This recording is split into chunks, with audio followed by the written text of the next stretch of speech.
This guy suddenly starts slaughtering all of his family's cows. The villagers just can't understand why he's doing it. A girl walks up and tells him to stop. This is the same girl who rejected him yesterday, and now people are saying she'd take him back if he had a cash gift for her. She immediately snaps that it's not true. The boy hears all this, then tells the crowd they're too damn curious and should just leave, especially the girl. She turns her back, promising she won't be nice to him ever again. The protagonist doesn't care about any of this. It's only when his parents get home and demand to know what he's doing that the boy finally reacts. They were worried, and to their surprise, the boy gets incredibly emotional just seeing them standing there. He even cries and hugs them both, saying it's so good to see them alive. He then tells his parents there's no time to explain, but they must trust him right now and not get in his way. The serious look in his eyes confuses his parents for a second, but then his father steps up, showing he trusts his son completely. Some old woman from the village tries to tell the mother she needs to stop her husband from supporting their crazy son. The mother just fires back that the only crazy person there is the old woman for saying that. The family was now more united than ever. The protagonist had a plan, but he knew he didn't have time to slaughter and sell all the cows himself. He only has 4 hours until everything starts. So he shouts out that he'll pay good money to anyone willing to do a job for him. Suddenly, everyone who called him crazy was praising his smart decision to sell the family cows. In no time, he had hired a crew to do the work for him. He called his suppliers and offered to sell all the meat at a massive discount. It didn't take long for a truck to show up and haul the meat away. The protagonist got a bag full of cash, exactly what he needed. His parents begged to at least know what their son was planning. The boy just says he'll tell them everything soon, but for now, they must stay home until he gets back and don't let anyone in. This makes zero sense to them, but they decide to trust him because their son has never disappointed them. The boy stashes the money and repeats his warning. Lock the windows and doors. Don't open them for anyone but family. As he drives to the city, his plan is to buy gunpowder. He has 2 hours until the apocalypse begins. First, the animals will be the first to mutate and start hunting humans, just like we've done to them for centuries. Then, humans will turn into zombies too, and they'll start eating other humans. In a very short time, almost the entire human race will be extinct. The protagonist's greatest trauma is that he survived, but he watched his whole family die. He has no idea how he was reborn after dying years later. But this time, he's going to do everything differently. I'm going to buy fuel. A power generator, food, gunpowder, tools, and medicine are also important. But the first thing is the gunpowder. Entering an old warehouse. The protagonist meets a gangster named Jack and his assistant Olivia. The boy says he brought $100,000. Jack smirks, thinking he's offering it as an engagement gift for his assistant, but the boy replies he wants it all in gunpowder. Jack says he doesn't deal in illegal stuff. Everything there is within the law, but the protagonist smirks and says maybe he should ask the woman who apparently died there some time ago. This catches Jack off guard. He freezes, then tells the girl to check the stock and prepare the gunpowder. As she walks past the protagonist, he tells her father helped him a lot before, and one day he'll repay that favor. Interesting. Very interesting. William gets home loaded with gunpowder, shouting for his parents, but the one who answers is his brother, Lucas. Lucas says Isabella hasn't arrived yet. The protagonist is shocked. She should have been home already. As he gets ready to go after her, he wonders, did his actions cause a butterfly effect? On the way to the school, which he believes will be pure chaos, he hits an animal with his car. When he looks closer, it's a zombie dog. 1 hour earlier than predicted. The outbreak has already begun. Meanwhile, 1 hour earlier at the school, a group of girls is mocking Isabella, saying her brother slaughtered cows just to give the meat as an engagement gift. Isabella gets annoyed, knocks the girl's phone to the floor, planning for the teacher to see it and say it'll only be returned if her father comes to pick it up. She walks past the girl and coldly tells her to be more careful. What Isabella forgot is that both of them had been assigned to clean after class, and her friend wants to play cow slicing like her brother, but with a box cutter. Her brother arrives at the school, but the place is already in full chaos. Isabella is covered in blood, but not hers. The girl starts vomiting, clearly sick. When Isabella runs to the balcony to call for help, she sees the schoolyard below and it's hell. One of the students, now looking like a goblin, charges to attack her, but miraculously, or maybe just because the author doesn't want to kill her yet, the zombie trips on nothing and falls flat on its face. But the girl who had been harassing Isabella isn't done. She charges at her like a cat. Her brother appears out of nowhere and drop-kicks the zombie in the back of the head. Without wasting a second, he pulls out his cow-cutting knife and finishes the zombie on the spot. Already in the car, driving back to the village, running over zombies along the way. The girl tries to act like it's all fun, saying it feels like a game. Clearly scared, her brother tells her she can stop pretending and just cry if she needs to. Not wanting to look soft, he says this time he'll protect the whole family. That actually makes her happy. Later that night, we see the village where they live. He hands his sister over to their parents and says he's heading out again. He needs to find someone. No matter what happens, they must protect the house. Isabella tells her mother not to worry because her brother's body feels different. He moves across the rooftops looking for someone who, according to him, had a powerful ability in his past life. Elsewhere in the city, a girl is desperately holding a door being rammed by zombies. Meanwhile, two useless guys just stand there watching. Suddenly, the zombies burst through the gate, tumbling like trash onto the ground. But the girl realizes something strange. They weren't swarming her. It was William smashing them all. Startled by the dark look in his eyes, she freezes, and in an instant, he's already by her side, cutting down the zombie trying to bite her. He grabs her face, checking for wounds. Thankfully, she's not hurt. She blushes, and he thinks she's nothing like the version of her he knew in the past. The two idiots who hadn't helped at all start whining that he didn't need to kill the zombies. They're so dumb. They don't even realize those were zombies. William tries to explain. There's no point in calling the police or anything like that. But just then, guess who shows up? Jack, the gunpowder dealer. He tries to rally the others, saying the protagonist is making up fairy tales to get away with something, but the girl steps in, defending William, saying he saved them. William thanks Bea but says he's going to prove those things really were zombies, and if anyone wants to come with him, they'll find out the truth real quick. Since no one volunteers, William turns to Jack, asking if he wants to go into a dark alley just to check something out. Jack finds it strange how the protagonist knows everything in advance and is prepared for it. Jack admits he's scared because he's a normal person and William is a killer, but he still goes, taking his bodyguards with him. Bea wants to go too because the village leader is missing. The guy with glasses says he'll go as well. He's looking for someone. The other guy says they can use the van. Once there, they find the leader's car and begin searching for him. William spots footprints, blood, and clear signs of people. They discover a cave. He warns them it's dangerous. From here on, he'll go in alone to check, but once again, Jack accuses William of plotting something. That's why he wants to go in alone. The protagonist gets angry, saying Jack is seriously getting on his nerves. And if Jack wants to come inside with him to see if there's a body or something, Jack freezes, sensing the bloodlust in William. Then suddenly, a zombie girl bursts out, running past the protagonist and charging straight at the group. The guy with glasses runs toward her, shouting her name, Shin. She was the one he was looking for. But just as she's about to bite him, William appears in a flash, saving him and ending her suffering. The guy with glasses falls to his knees, crying, saying William killed her and that he'll pay for it. William knocked him to the ground with a serious face and remains silent. I get that you're hurting, but Ashen was already gone. She turned. I had no choice. I'm trying to keep the rest of us alive. Huang Tao staggered to his feet, his voice cracking with grief and rage. That's easy for you to say. What if I killed your family in front of you? Could you stay this calm then? The words hit William like a slap. His mind flashed back to his past life, to the bodies of his loved ones lying cold and broken, soaked in blood. His breath caught. Then with a snarl, he grabbed Huang Tao and hoisted him into the air like he weighed nothing.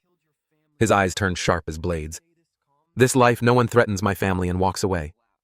He raised his blade, and from his side, Jack's voice cut in with a mocking laugh. Well, look at you. Maybe you're not so different from the monsters after all. At that instant, a strong hand slammed into William's wrist, stopping the strike.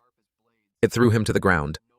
A familiar voice growled, Snap out of it, dumbass. Standing above him, his face grim but steady, was his big brother, Lucas. Lucas stared at Huang Tao, who was still lost in the agony of losing his wife.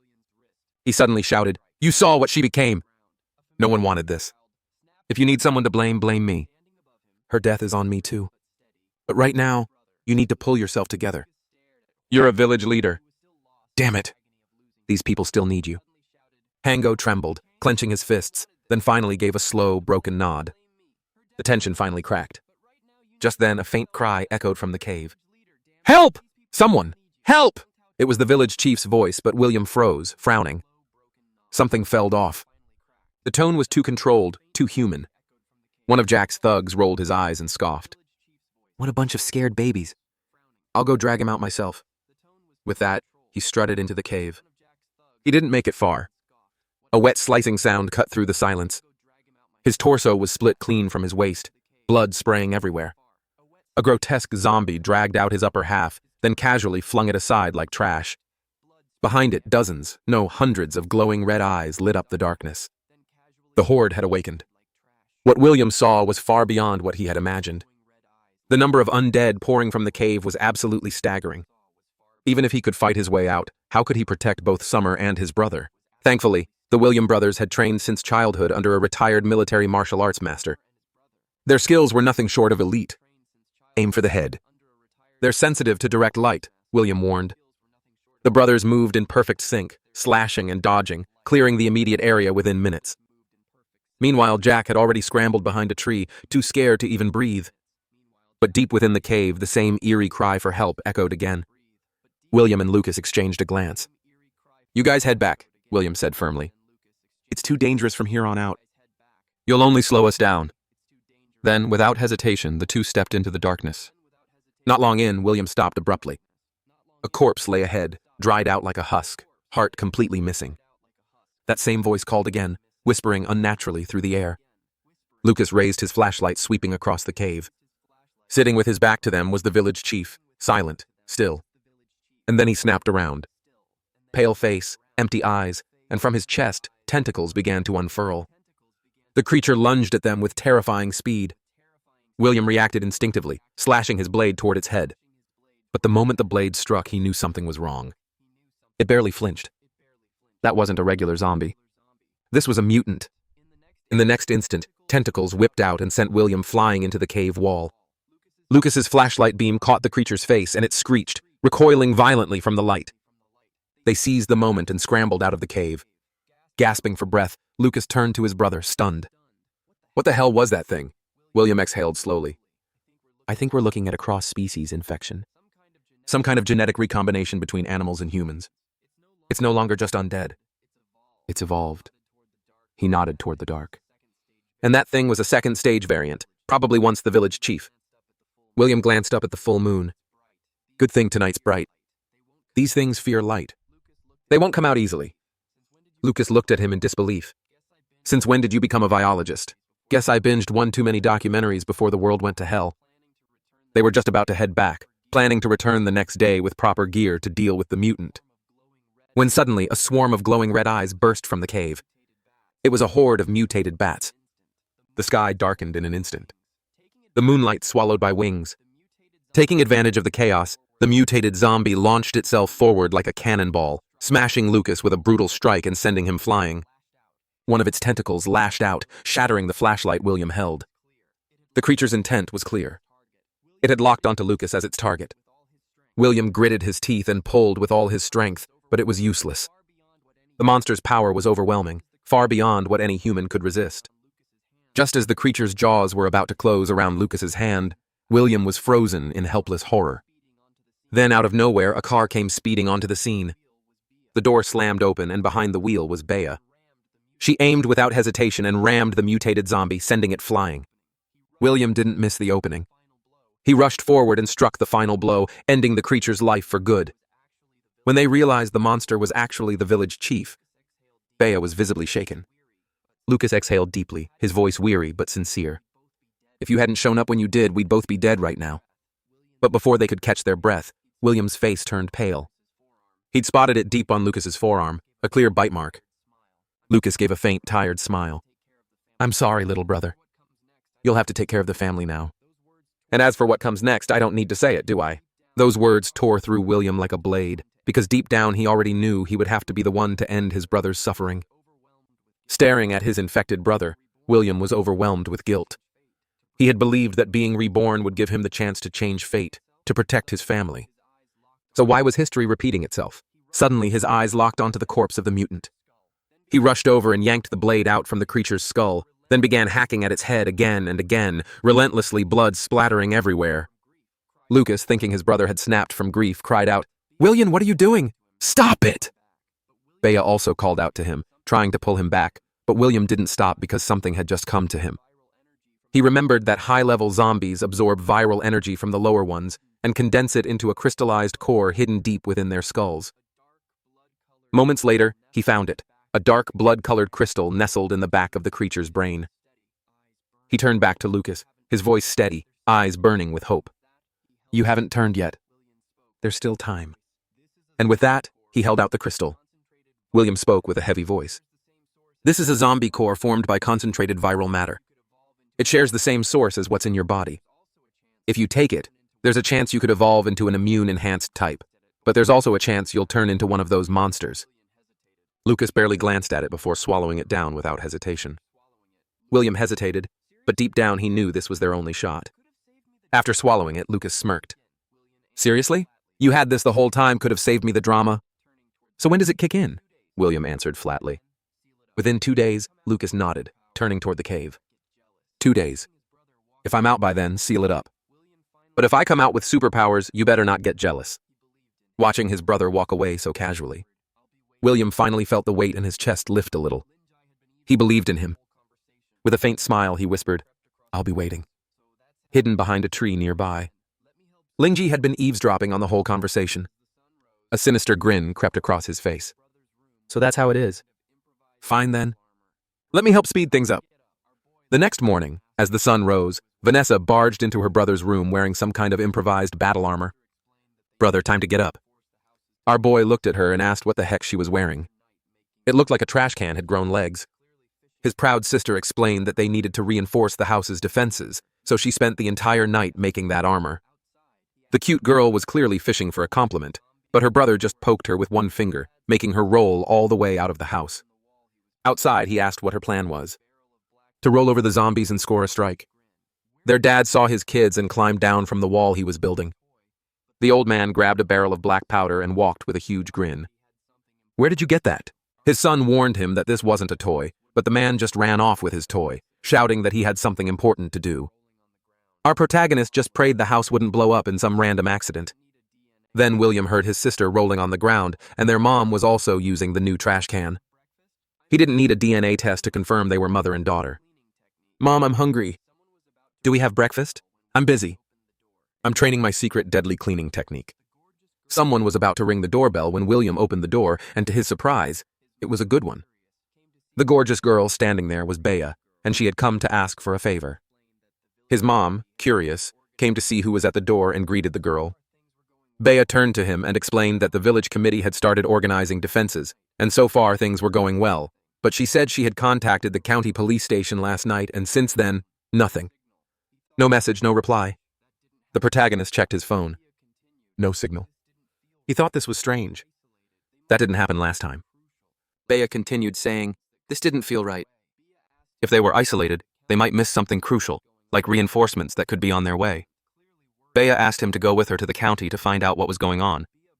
Our boy stayed silent, clearly worried about her request. Seeing his hesitation, Bea bowed her head and said she knew his brother went through hell yesterday, and now she was asking him to risk himself again. But the girl believed this was important.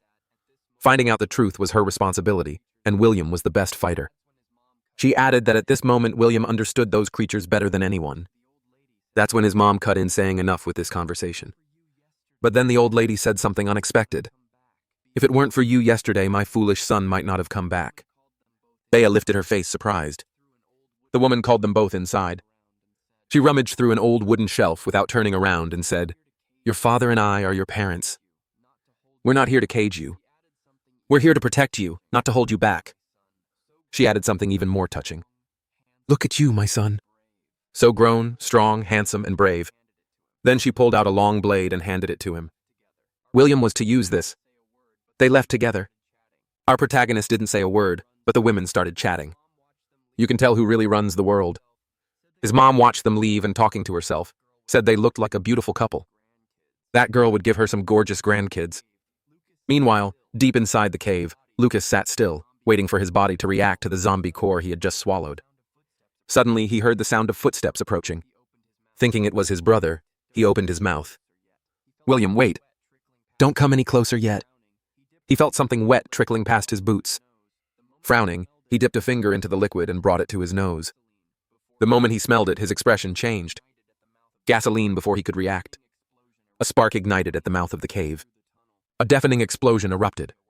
Flames tore through the tunnel. Meanwhile, William and Bea were on the road, heading toward the county in search of help. Bea sat in the passenger seat, staring nervously out the window, softly humming a tune, completely off-key. William glanced sideways and couldn't help but think, wow, she really is tone-deaf. Noticing his stare, Bea blushed slightly and muttered, sorry, I hum when I'm nervous. I know I sound terrible, but William wasn't laughing. In fact, he felt a strange warmth. She was clearly scared, yet still forcing herself forward. Yeah, he thought. That's a Bea, I know. With so many unexpected variables this time around, he realized he couldn't rely solely on memories from his past life and her sensitivity to zombies. That was something he had to trust. Without warning, he said, you should come stay at my place. She froze, turning to look at him, cheeks slightly flushed. Why would I do that? She asked softly. William didn't even notice the change in her tone. He was still caught in his thoughts. If I told her about her future powers, she'd never believe me. So instead, he just said plainly, because I need you safe. I can't afford to lose you. Just as Bea, cheeks still flushed, was about to ask what he meant, William suddenly frowned. Up ahead, the road was completely blocked by a massive landslide. They quickly got out of the car to inspect. Looking at the mountain of debris, Bea sighed in frustration. There's no way we're getting to the county like this. William didn't reply right away, but inside he was tense. This road was fine in my last life. Something's changed. Not just the timing, but the entire path. If this route is truly cut off, we're going to have serious problems with future supplies. He finally exhaled. Let's head back to the village. We'll figure something out. Bea nodded silently. On the way back, William's mind raced. They had enough supplies to last for a while, but there was no signal and no way to escape. Everything felt like it was closing in. Suddenly, the car jolted and slid toward the edge of the bridge. William hit the brakes and held the wheel with all his strength. The tires screeched, stopping the car just inches from falling. Both of them jumped out to check what happened. Bea noticed a spike strip on the road. William warned her not to approach. It was clear that it had been placed there on purpose. A mocking voice came from above. They looked up and saw Jack crouched on the bridge railing, spinning a pistol in his hand. William stared at him in silence while Jack accused him of taking out half his crew the night before. As the leader, he wasn't going to let that slide. He jumped down and began walking toward them. William remained calm, telling him that if he wanted revenge, he should fight zombies, not them. Jack ignored it and kept mocking him, calling him scared. That was the breaking point. He snapped, threatening to kill Jack, while William calmly placed his hand on his blade, daring him to try. Right when the tension reached its peak, Jack pointed the gun and shot Bea. She fell to the ground with blood spreading across her shirt. William froze and shouted Jack's name. Jack laughed, saying this was exactly what he wanted, to make William feel pain. He added that hurting the ones you care about is the best way to break you, mocking William for not having the courage to finish off his bitten brother the night before, claiming he blew up the entire mine himself. The words hit William like a thunderstrike. His eyes turned bloodshot, and with a furious cry, he unsheathed his blade and charged at Jack. Jack smiled wickedly, ready to shoot. But before he could pull the trigger, a dark shape burst from the trees. A zombie wolf, a tier 2, sank its fangs into Jack's arm and tore it off. He collapsed, screaming in agony, while William stopped, stunned by the sudden attack. Back at the village, Isabella sat on a rooftop, legs swinging as she wondered why Second Bro and Luna weren't back yet. Suddenly, loud banging echoed from the gate. Someone shouted, asking if William was there. Isabella leaned forward and saw Huang Ta and Uncle Neo. She said her brother wasn't home and asked what was going on.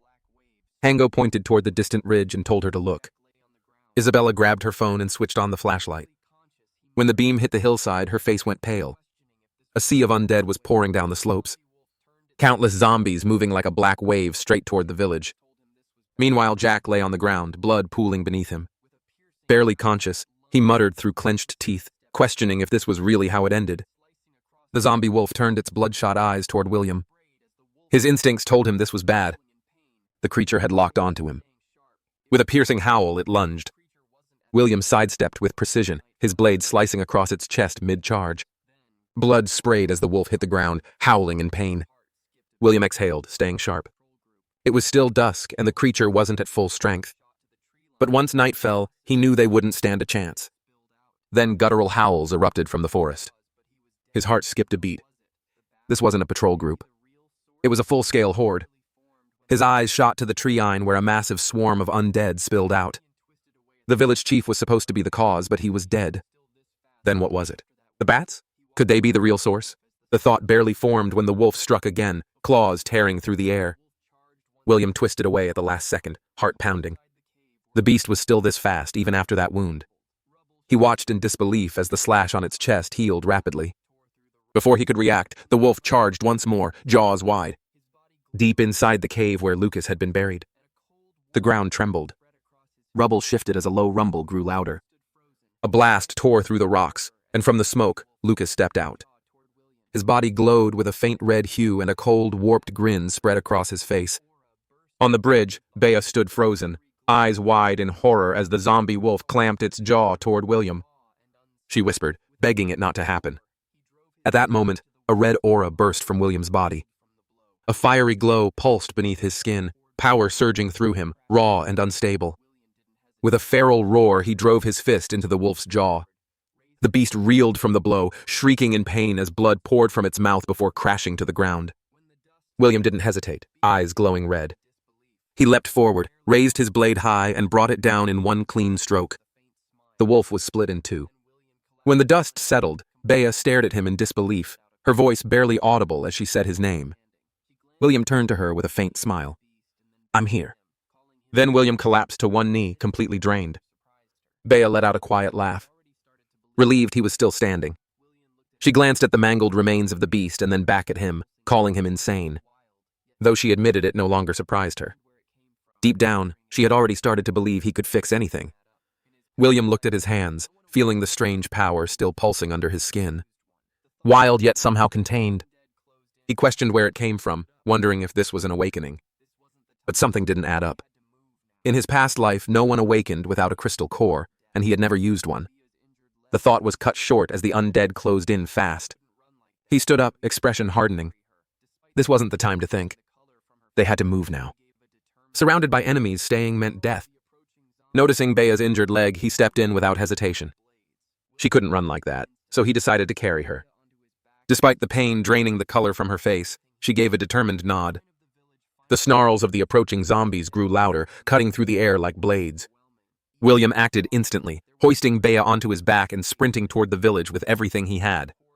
The outline of the village finally came into view, but the dead were closing in, their numbers overwhelming. Even if he fought them, there was no way to keep Luna safe amid the chaos. Just as the horde closed the gap, a thunderous roar erupted in the distance. A vehicle tore through the undead, crushing everything in its path. It was a customized off-road truck, fire blasting from its exhaust as it burned a path through the horde. The driver spun the wheel hard, sweeping the tail of the vehicle wide and torching zombies left and right. The truck skidded to a stop. The window rolled down, revealing William's father, cigarette between his lips, and a grin on his face. He shouted over the noise that he had his son's back. From the passenger seat, William waved enthusiastically, ready to light things up. Once everyone climbed in, William's father slammed the gas, speeding toward the village as more undead swarmed behind them. He ordered to fire 3 of the William-style dragon bombs. William quickly obeyed, tossing 3 homemade firebombs out the window. Explosions erupted, flames consuming dozens of zombies, though some kept running even while burning. Still chasing them while on fire, the creatures pushed forward. William's father snorted, saying they would finish this. He tossed a powder barrel out the window and flicked his cigarette into it. The explosion lit up the road, engulfing the horde in a wall of fire. In the back seat, William clapped, impressed by the chaos. At the front, William and Bea exchanged a glance, unsure if they should feel relieved or even more worried. These people might be crazier than the monsters themselves. Suddenly remembering the first aid kit, William reached under the seat and pulled it out. As he opened it to grab bandages, William snatched them from his hand. "Hey, you can't just touch a girl's leg like that. Unless there's something going on between you two I should know about." Bea let out a quiet laugh, cheeks flushed. William rolled his eyes and muttered internally that she was always causing trouble. Ignoring her, he turned to his dad. "How's everything back at the village?" His father kept his focus on the rearview mirror. "So far, we're holding. The horde hasn't broken through yet." William looked over at the explosives piled in the back. "All that dynamite? You really made that yourself? And you were smoking next to it?" His dad laughed. "Of course, I used to be the demolition guy in the mines. After the mines shut down, I had nothing left to blow up. Tried experimenting with firecrackers at home, but your mom put an end to that quick. He sighed deeply, like someone mourning a lost passion. Wait a second, William said suddenly. Was that kitchen explosion last year your fault? His dad tensed. No, don't be ridiculous, William squinted. You're shaking. Don't tell your mom, his father muttered. Soon they reached the village gate. As they got out of the truck, loud shrieks echoed from within the yard. William's father froze. He rushed to the door and tried the handle, locked from the inside. Without waiting, William stepped forward and broke the door open with a knee strike. Inside, the scene was unreal. His mother was holding a zombie by the neck with one hand, calm as ever. She stared at it and said flatly, "Oh, it's you. Auntie Jung from the neighboring village. Been a while." William and his father peeked from behind the broken door, hesitant. Her glare sent a chill down their spines, and they stayed hidden. William stood at the front and called out, "Mom!" She didn't look up, still holding a frying pan in her other hand. You scared me. Just because you're like this now doesn't mean your debt disappears. Then she slammed the frying pan into the zombie's face. And don't think I forgot about the money. You owe me $500 from that last card game. I gave your son $600 for college. When my own kid got in, you gave nothing. And then you went around talking behind our backs. This is what you get. William stared at her, stunned. He leaned toward his dad. When did Mom get this strong? She's always been this way. His father answered, puffing on his cigarette. Back in the day, no one within 10 villages dared mess with her. It took 3 to 5 men just to hold her back. Things calmed down when she married me, though honestly she kind of forced it. Suddenly, a frying pan flew through the air and smacked him in the back of the head. Liar! You were the one begging to marry me, came her voice from inside. Then she glared at William. And you, busting down the gate like some hero. Wait till I get my hands on you. William took a cautious step back, thinking about sneaking away. Before he could, Bea stepped in and spoke up. Maria, listen. It's not his fault. He was only trying to protect you. As Luna finished speaking, William's mother froze mid-step. She slowly turned to face her, her expression softening instantly. Oh, Luna, you're here too. I was just messing around earlier. Don't take it the wrong way. I'm always easygoing, you know. William stood silently, watching the scene unfold. Her ability to switch personalities was more terrifying than the undead. Suddenly, a loud screech came from the courtyard wall. A zombie had climbed up and let out a wild roar. Before it could leap, something slammed into it, knocking it backward. Wang Tao stood on top of the wall, yelling with urgency. Stop wasting time! They're breaking through. A large group is pushing in from the west. William's focus narrowed. He drew on the power inside him, red energy sparking across his body, then dashed into the fight. Around him, his father hurled explosives. His sister fired from a makeshift cannon, and his mother charged in with a frying pan. For the first time, William felt certain. This time we fight as one. Not a single one is getting through. I'm not alone anymore. With my family beside me, we'll make it through this nightmare.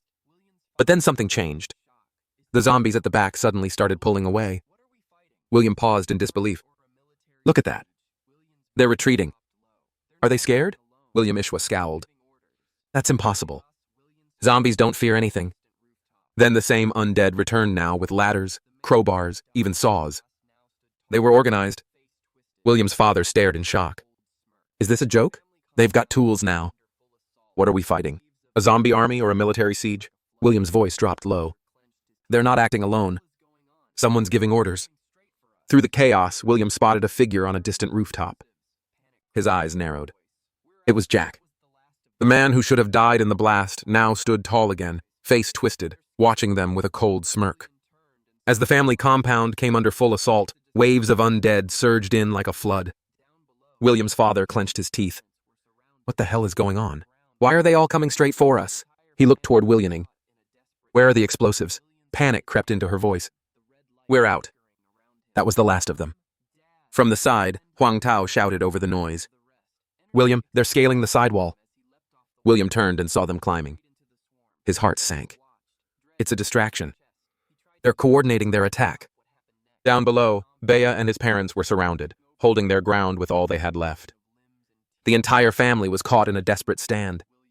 William's eyes narrowed again, the red light flickering around him. Mom, Dad, defend the yard. I'll take care of the rest. Energy exploded through him as he leapt off the wall, diving straight into the swarm. His father watched, dread gripping his chest. He tried to yell but couldn't stop what happened next. The zombies closed in, piling over William like a collapsing mountain of limbs and teeth. But under that crushing weight, William remained calm. He shut his eyes, drawing out the storm of power within. With both hands tight on his sword, he spoke through clenched teeth. Blood barrier, Earthbreaker force, blood Azora, go. With a single motion, he slashed his blade outward. A red shockwave blasted from him, tearing through everything nearby. Zombies were ripped apart, tossed like debris. As the gore settled, William stood in the wreckage, breathing heavily. The move triggered something familiar. In his past life, he had seen it once, used by the Supreme Commander of the Dawn Legion, one of the most powerful fighters in existence. But William knew his version wasn't complete. Still, that didn't matter. He didn't need to be flawless or the strongest. He only needed to be strong enough to protect the people he loved. His eyes locked onto the figure watching from above. These zombies mean nothing. The one behind them is the true enemy. If I want to end this, I have to cut off the head. Another wave rushed him, but William grinned. Red eyes glowing bright. You really think this kind of garbage can stop me? As the words left his mouth, a massive roar erupted from behind. A chill passed through him. He turned just in time to see a zombie lunging at Bea. Before it made contact, his mother swung her frying pan, striking it hard and sending it flying. She ran to Luna immediately, voice full of concern. Are you hurt? Did it bite you? Still catching her breath, Luna shook her head. No, I'm all right, Maria. Where's William? He jumped into the crowd a second ago. From nearby, William called out. I saw him. He looked like a superhero, cutting through everything. He'll be okay. But as she finished speaking, the ground shook with a loud boom. She froze slowly. She turned to see the aftermath. In the middle of crushed stone and swirling dust, William lay on the ground, battered and covered in blood, struggling to stand. He shouted with all the strength he had left. Stay back. Don't come any closer, Ron. Standing in front of him was a monstrous zombie bear, towering over everything. Twice the size of a truck. Its body bristled with steel spikes, eyes glowing like embers. Each breath hissed like steam from metal. It wasn't observing. It was stalking. William's body trembled, pain surging through every limb, but he refused to stay down. With fists clenched, he kept his gaze on the beast. This is on me. I'm the one who has to deal with it. I won't let anyone else get hurt. Not this time. His eyes ignited once more as he unleashed every last drop of power he had left. Payaki. A storm of blood-red energy surged around him like wildfire. He stood firm in front of the monstrous bear, teeth clenched. If I have to die today, I'll die protecting my family. From the courtyard, his father, mother, and sister cried out in panic. William, fall back. But William didn't move an inch. The giant zombie bear roared and lunged, its claws swinging down like a guillotine. William dodged to the side just in time. But before the claw could hit, a loud crash echoed, followed by a familiar voice. Well, so you can use this kind of power too. And here I thought you were slacking. The dust cleared, revealing William Ming, calmly blocking the bear's claw with one hand. Sorry for the wait, little brother. William's eyes widened in shock and joy. Big bro. William Ming stretched his shoulders with smirk. Took me a bit of time, and the mountains with a twist of his arm, William Ming hurled the giant bear through the air. It flew like a derailed freight train, smashing into a pile of ruins with a deafening boom. William Ming shook off the dust and smirked. Still breathing. Tough hide. This oversized hamster. William Ming turned back calmly and said, I've got this. Go handle what only you can. William smirked, eyes cold as steel. Understood. He slowly turned, locking eyes on Jack, still standing atop the distant rooftop. Memories of his past life flooded back. His family dying in front of him. His own helpless screams in the night. The bitterness, the rage, the endless nightmares. This time, with power in my hands, I'll destroy everything that threatens them. William stepped forward, his voice cold and sharp. Jack, so you're still alive? Jack turned slowly, his once severed arm now replaced with a grotesque wolf-like claw. He let out a low, rasping laugh. You're talking to someone else now. The old Jack is dead. He grinned, eyes wild, fangs exposed. This body is broken free from the limits of humanity. I'm part zombie, part man. Intelligence and control align one. I command the horde. I keep my mind. In this apocalypse, I am king. Below, the zombie horde swarmed toward the building. Jack stood tall, eyes closed, basking in the surge of dark power flooding his body. He smirked. You know, William, I really ought to thank you. I've been thinking, how should I repay you for such a gift? And I finally decided, shing. He didn't even get a finish to single flash of steel. William's blade came down hard. Jack's head split clean down the middle. Blood sprayed like a geyser. William sheathed his sword with a cold expression. Still the same coward, just with a louder mouth. And you think you're fit to be king? He turned away, eyes scanning the battlefield. Now that Jack's gone, Big Brother should have less pressure on his end. But then a chilling laugh echoed from behind. How was that it? William froze, slowly turning back, only to see Jack's body rising again. The gash in his skull knitting itself back together, flesh pulsing, bones snapping back into place with sickening cracks. Lingy's eyes now glowed a feral red that he grinned, voice deeper, more monstrous. Face it, William. Your blade can't kill me. William's eyes widened. He instantly raised his blade, placing it firmly before his chest that he inherited the zombie wolf's regeneration. I have to end this now. But before he could strike, Jack appeared beside him like a shadow. His voice oozed into William's ear like venom. We're the same, William. This is our era. Join me. The dead will serve us. The living will feed us. Humanity will kneel as livestock beneath our rule. He gestured toward the swarming hordes. I even brought you a little gift. Cleared out those inferior bloodlines around you. How's that for a warm welcome? Down below, the zombie tide had already reached the walls. Inside the courtyard, William's parents stopped. Bing, bing. And the others were struggling to hold the line. From the side, Uncle Neo shouted, William! The west side's collapsing. William's father panted, sweat pouring down his face. Hold a little longer, Show and William. They'll finish this soon. But before he could even catch his breath, boom, a massive crash shook the ground. The giant bear's corpse landed beside him, kicking up a cloud of dirt and blood. From behind the wall, William Ming's voice rang out with a hint of mischief. Man, this guy really could take a beating. Dot. Let's use him to patch the hole. Yeah. William's father turned quickly, relieved and tense. Xiaoshu, how's your brother? Is William all right? William Ming looked at the zombies, closing in from every direction. He clenched his jaw. There was no way to break away now. Turning to his father, he said firmly, Don't worry. William has more potential than I ever did.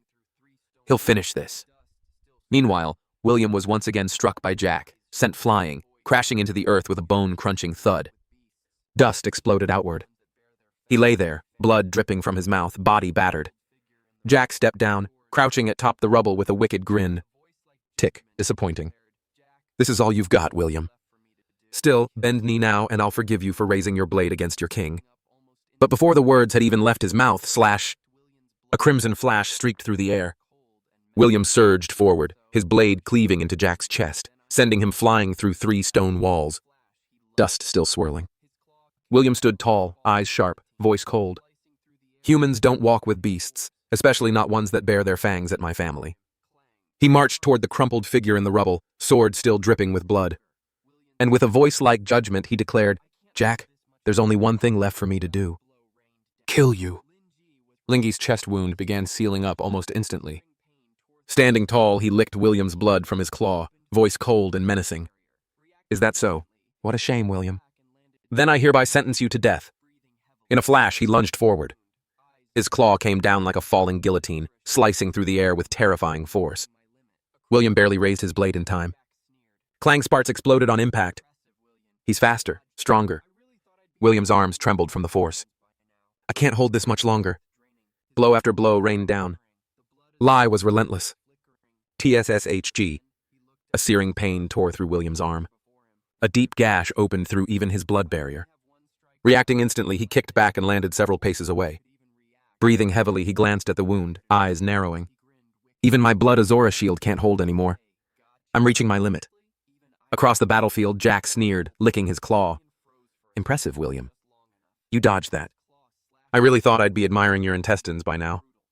William felt his strength draining, his vision slightly blurring.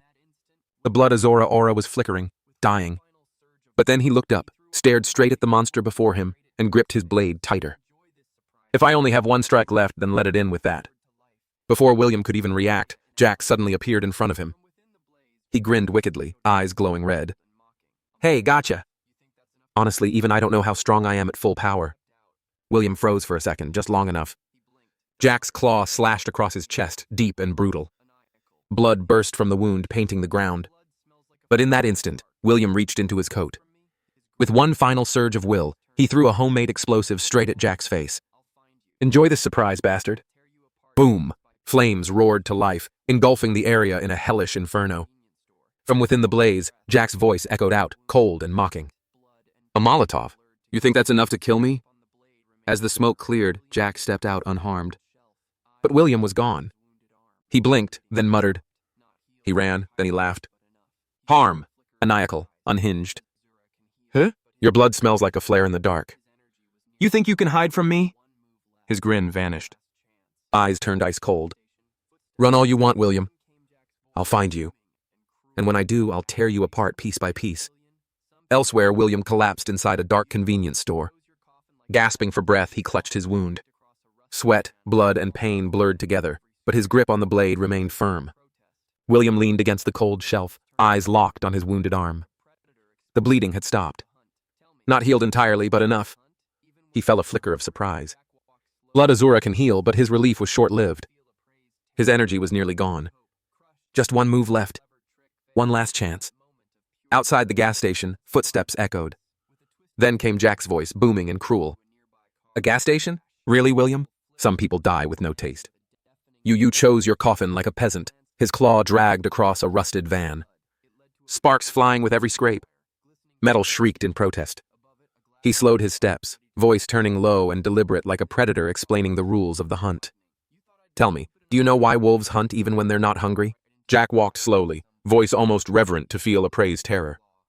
Their desperate hope crushed after every clever trick fails. That moment of pure collapse. That's the finest spice. With a twisted grin, he slammed his foot into a nearby car. Crash! The vehicle flipped like a toy, landing with a deafening metallic screech.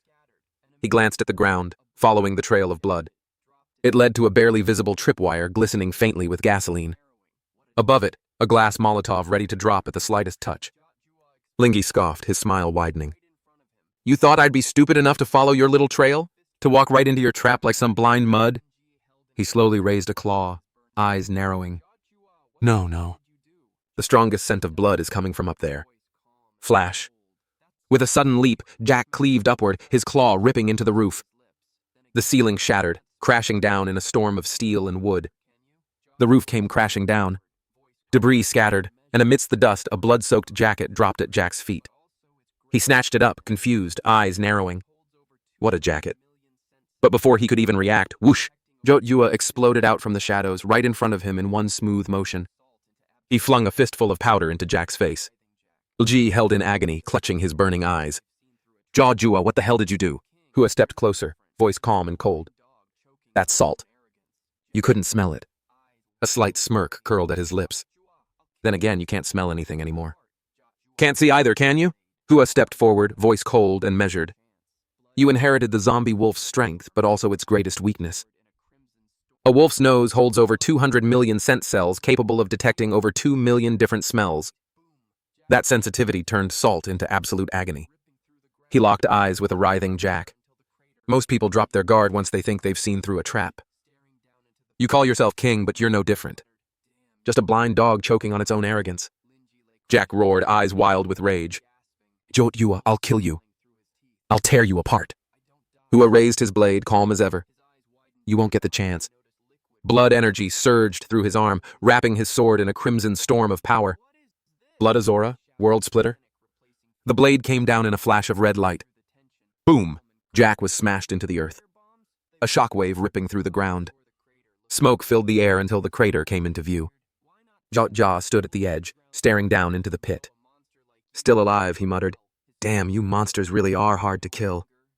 Lingy lay crushed in the crater, bloodied and gasping, but still snarling through his teeth. "I'm a king. I don't die." But something changed. His eyes widened in shock as he noticed liquid rising around him, thick, oily, and reeking of gasoline. "What is this?" he shouted, panic replacing fury. Jinwoo's voice cut through the tension, calm and cold. "Those little fire bombs, they weren't enough." He stopped to shore the crater, looking up at the sky. "So, I figured, why not test if a full underground fuel tank can blow a monster like you straight to hell?" His tone never rose. There was no anger, no fear, only quiet finality. This gas station is your coffin. Goodbye, Jack. Back at the village, Jot's father stood at the gate, weapons in hand. Suddenly, a thunderous explosion rocked the horizon. He looked up, confused. What in the world? And then a brilliant fireball bloomed in the distance. A second sun rising over the ruins. Jot's father stood in silence, watching the fiery glow on the horizon. The sun's up, he muttered. Joing shouted excitedly. Everyone turned. The horde of zombies that had been surrounding them all night was retreating. As the tide of death slowly pulled back, the exhausted defenders finally smiled, relieved, alive. Meanwhile, Jot Hua looked toward the rising sun. He smiled faintly and started walking back home, but a weak voice called out from behind. Leaning against a broken wall was a pale, barely conscious figure. "Joe, help me!"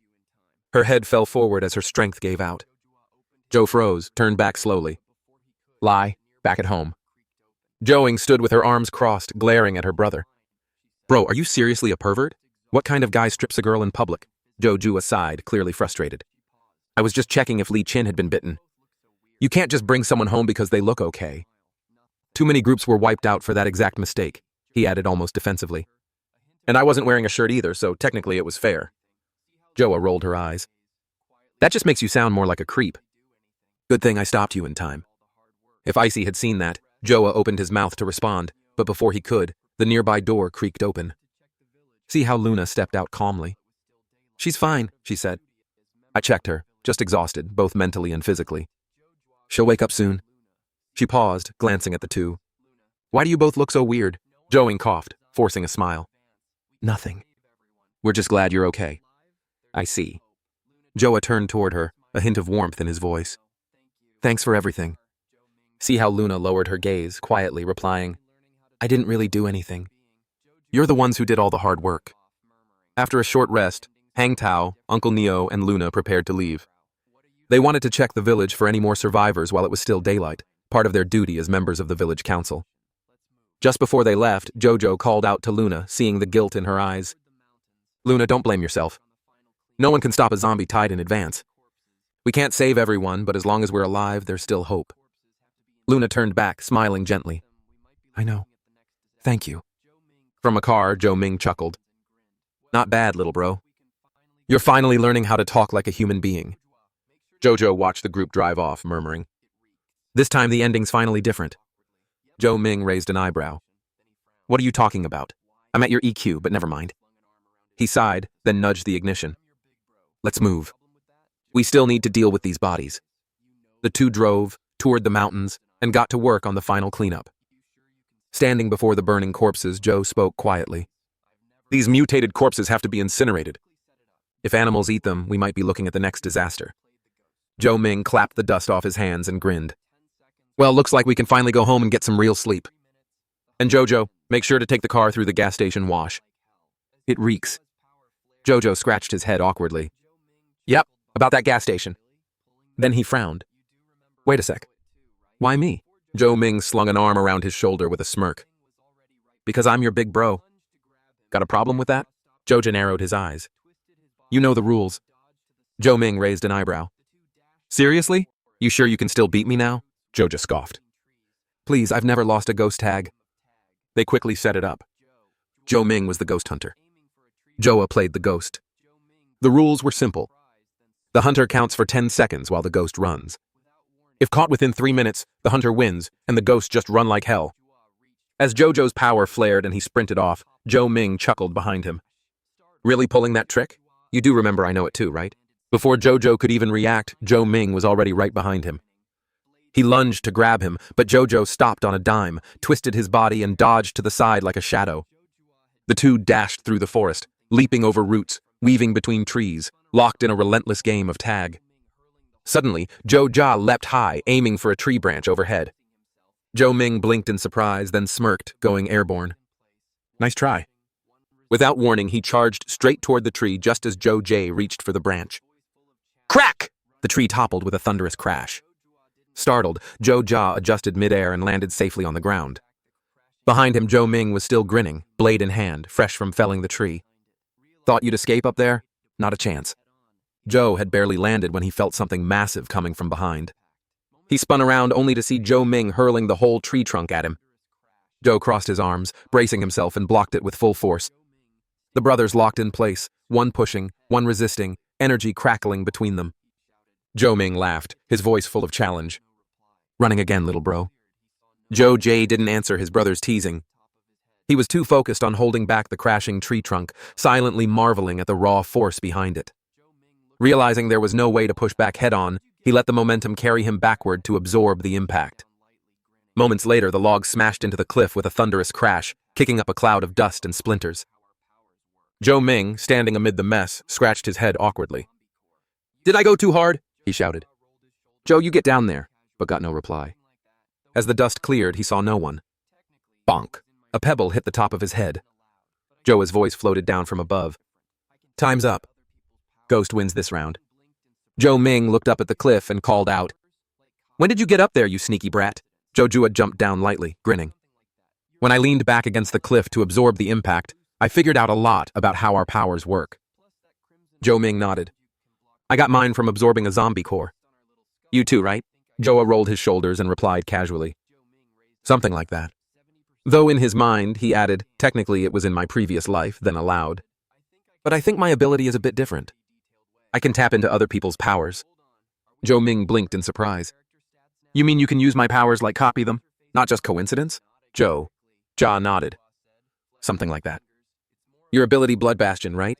It boosts physical strength, speed, and defense. Plus that crimson aura around you can block most physical attacks.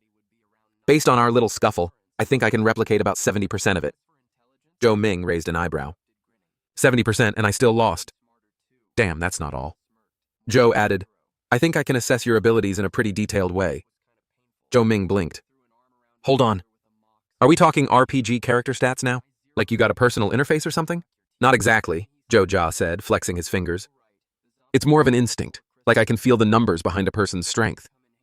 If the average adult stat is 20, your power and agility would be around 90. Your endurance may be 95. As for intelligence," Zhou Ming interrupted, grinning. "Don't tell me this thing makes me smarter too." Zhou Jia smirked. "More like 0. Honestly, watching you wrestle with a tree stump was kind of painful." Zhou Ming threw an arm around his shoulder with a mock snarl. "Careful, kid. My 0 IQ might still knock your teeth out." Then he suddenly remembered something. "Oh, right. The zombie bear's core crystal. I stashed in your drawer. Might come in handy later." Unaware of the lurking danger, the brothers' conversation was completely overheard by a hidden figure behind the trees. Late at night, while Zhou Jia was sound asleep, a shadowy figure crept silently into his room. Zhou Ming found the crystal core in the drawer, his eyes lighting up with excitement as he chuckled. "Finally got my hands on a superpower." The next morning, Zhou's mom, planning stock up on supplies, told Zhou to go plow the field. Under the blazing sun, Zhou was sweating bullets as he toiled away. Grumbling inwardly, he thought, "Seriously, Big Bro's just chilling, and I'm stuck doing all the grunt work." Mom's favoritism is real. Helpless, Jojo quietly activated his cheat skill, unleashing his power to continue plowing faster. Not far away, Lian was hiding in a corner, dressed in a crisp white shirt, nervously holding a cup of water. After a brief internal struggle, she took a deep breath and finally stepped out. With a big smile plastered on her face, she called out sweetly, "Joja, there you are. I've been looking all over for you." Zhou was busy scrubbing off the zombie blood splattered across the wall. Hearing footsteps behind him, he glanced over his shoulder. Seeing who it was, he asked calmly, "Lian, are you feeling better?" Li Qian stood sweetly to the side, flashing a charming smile as she replied, "I'm much better now." "Thank you, Jojo. You saved my life." Joa responded with indifference. "I was just keeping a promise." "No need to thank me." Unbothered by his coldness, Li Qin casually unscrewed her water bottle, pouring herself a cup as she smiled and said, "Regardless, it's still a debt of gratitude."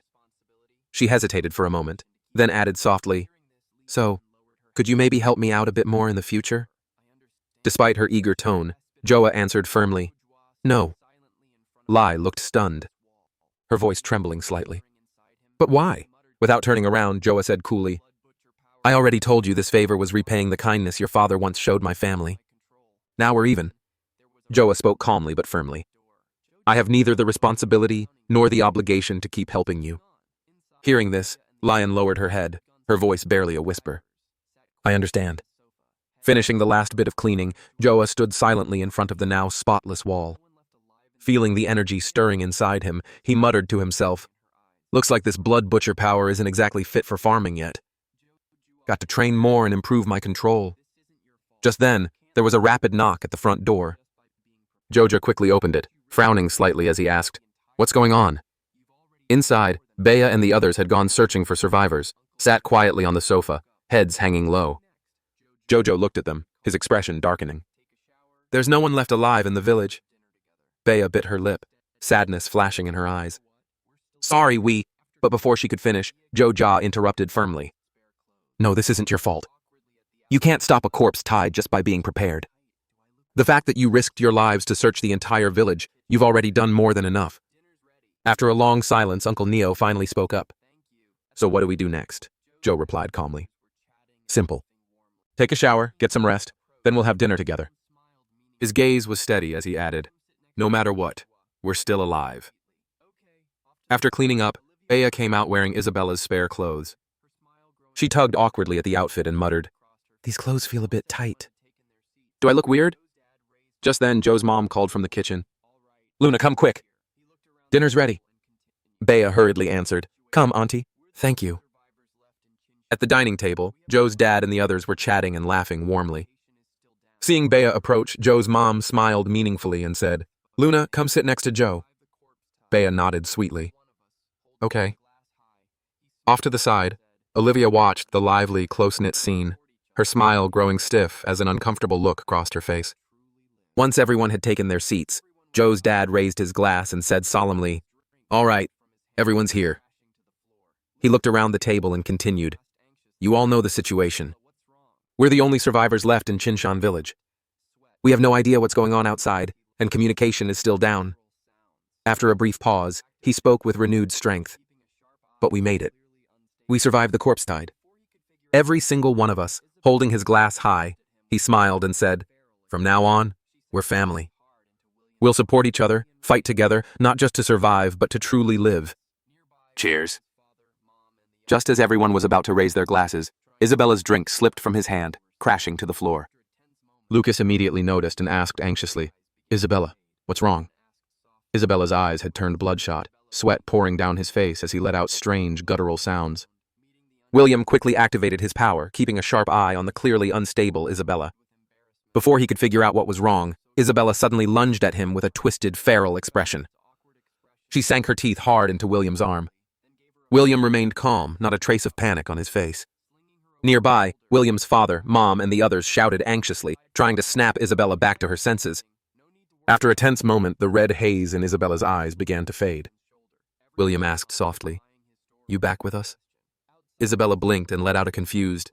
She slowly looked around, meeting the uneasy stares from everyone. Her face flushed deep red, overwhelmed with embarrassment as the full weight of her social death moment hit her hard. Noticing Isabella's awkward expression, William sighed inwardly, then gave her a firm punch to the stomach without hesitation. Slinging her over his shoulder, he called back to the others, "I'm taking her outside for some fresh air. You guys keep eating. No need to worry about us." Seeing Isabella vomiting heavily over William's shoulder, everyone nodded, buying his story without question. Outside, Isabella squatted down, clutching her head in utter embarrassment, mumbling, "I've officially humiliated myself beyond repair." Standing behind her, William scolded harshly, "You actually dared to eat a crystal core? You got lucky this time, but do you think you'll always be this lucky?" Hearing his reprimand, Isabella quickly apologized, her voice small. "I'm sorry. I just really wanted powers too." William looked at her helplessly, thinking to himself, "Good thing I sensed her awakening energy early. Otherwise, she would have scared the hell out of me." Letting out a long sigh, he reached out to ruffle her hair and said gently, "All right, I'll teach you how to control your powers properly. Close your eyes. Imagine your ability like a stream of energy flowing through every part of your body." William guided her patiently.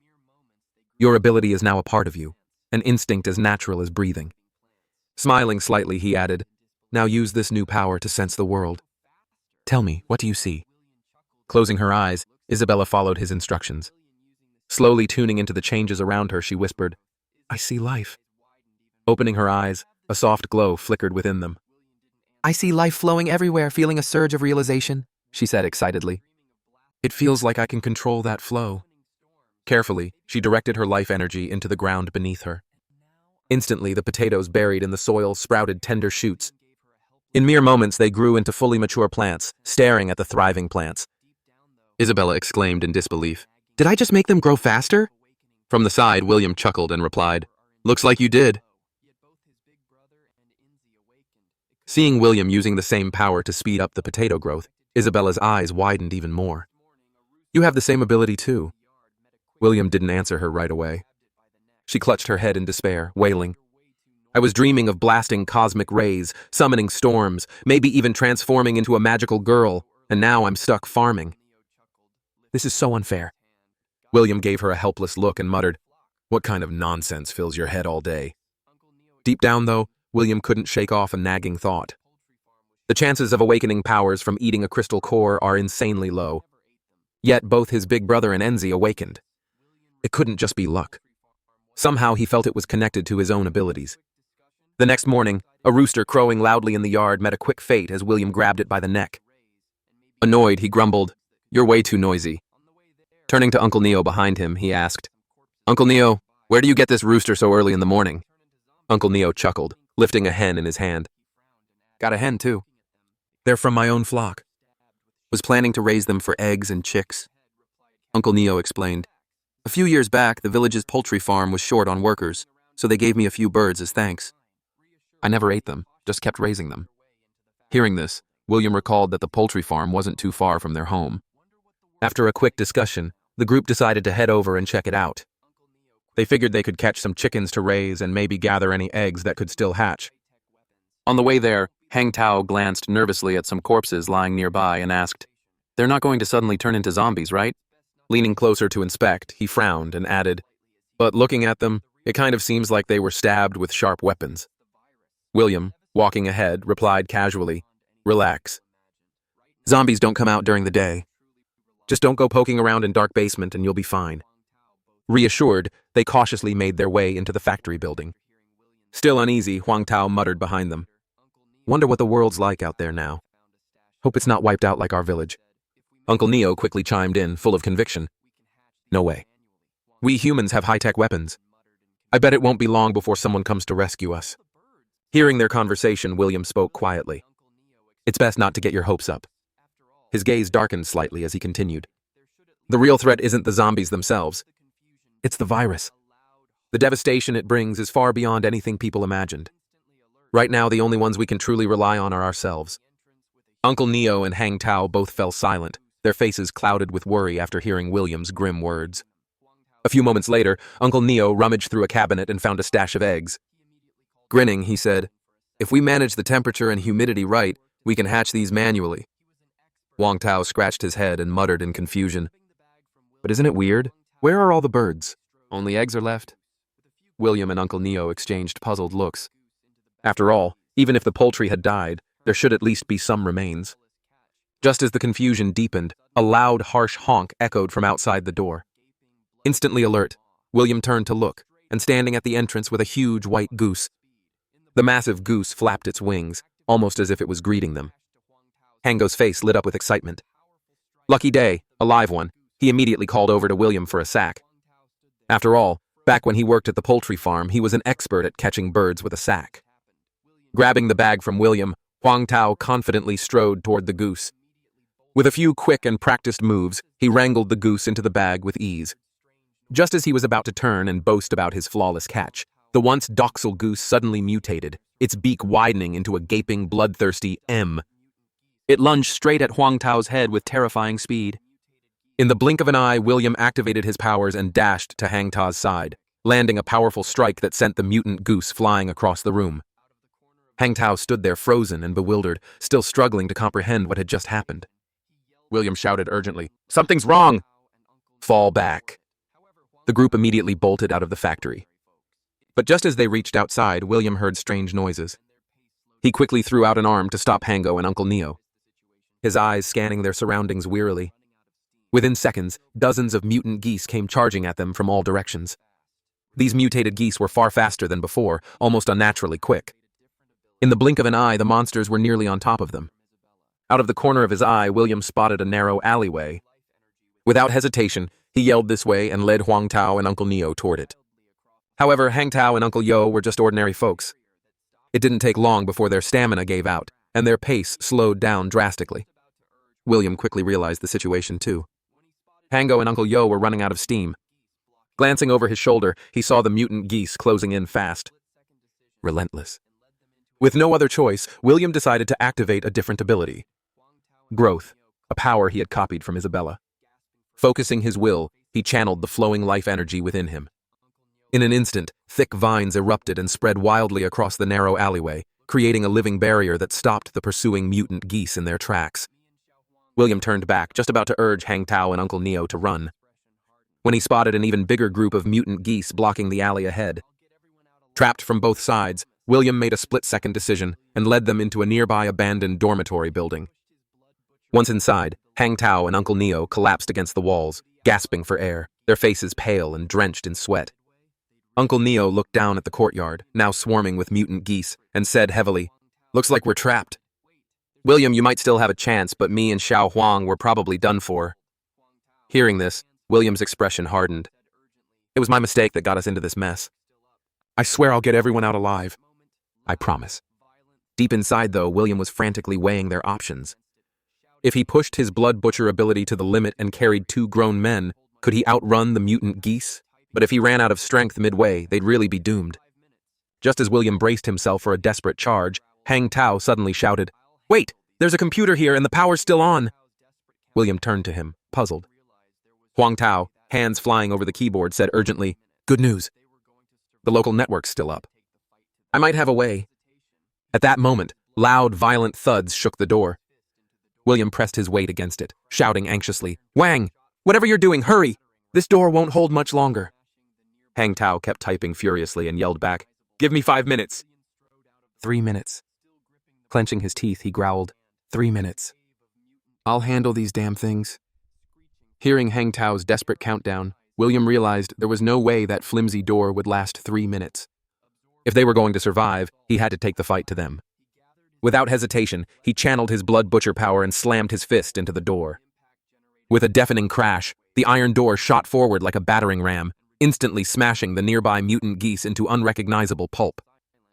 William strode out of the room, still gripping the broken door knob in his hand. Another wave of mutant geese charged at him, screeching ferociously, narrowing his eyes. William raised the iron door in front of him like a shield, absorbing their brutal assault. In a flash, he gathered his energy into his left fist and punched the door with full force. The impact generated a massive shockwave, blasting through the corridor and reducing the charging geese to a bloody mess. As the hallway fell silent, William let out a breath of relief, thinking that should buy us a little more time. In the next instant, William noticed something horrifying. The shattered flesh of the mutant geese began writhing and fusing together. Inside the room, Uncle Neo shouted anxiously, "Hango, Xiao Huang, are you done yet?" William was fighting like hell out there. "You need to hurry." Huang Tao, frantically working the keyboard, yelled back, "Almost there. Just one more step." He silently prayed. "Hang in there, William." All he needed was for the final file to finish downloading. Outside, William stared wide-eyed at the monstrosity forming before him. It was a massive, grotesque beast. A hulking monster made entirely of fused, mutated gooseflesh. The blood-soaked abomination opened its gaping, emitting a spine-chilling roar. Then, with terrifying force, it slammed into the iron door. William was holding up, feeling the overwhelming impact through the door. William's heart sank. This isn't good. Blood Butcher's shield can't hold out much longer. In the next second, he was violently hurled backward by the sheer force, crashing hard onto the ground. William coughed up a mouthful of blood, his strength rapidly draining away. As William struggled to get up, he suddenly saw Uncle Neo standing in front of him, gripping a long stick tightly, facing down the grotesque flesh monster alone. With a look of grim determination, Uncle Neo said firmly, "William, take Xiao Huang and run." "I'll hold off," wiping the blood from the corner of his mouth. William opened his mouth to protest. But Uncle Neo turned back sharply, shouting, "Don't hesitate! If we waste any more time, we're all dead."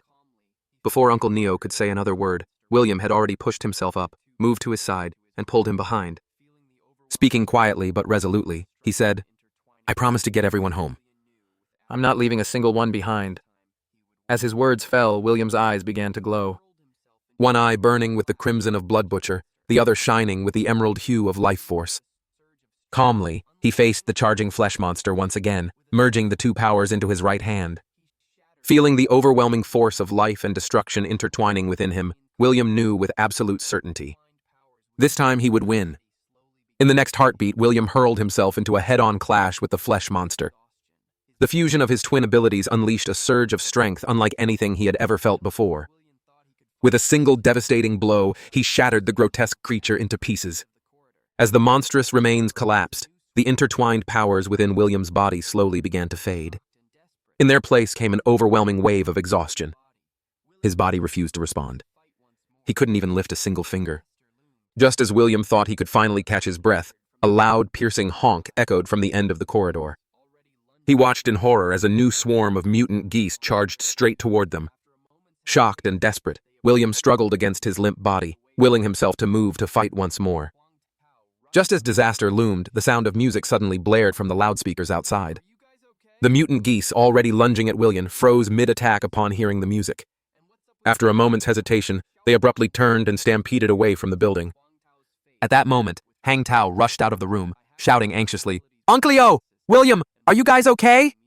Uncle still baffled asked, "Those geese just left." "And what's up with the broadcast? Xiao Huang, what did you do?" Hearing this, Huang Tao's face lit up with relief. "It worked. I hacked into the facility's broadcast system and played defeating music." He quickly explained, "Back when this place was operational, they played that song during feeding time. The bird were trained to rush to the feed area whenever they heard it. Good thing it worked, otherwise we'd be toast. I swear I'm never coming back to this cursed place again."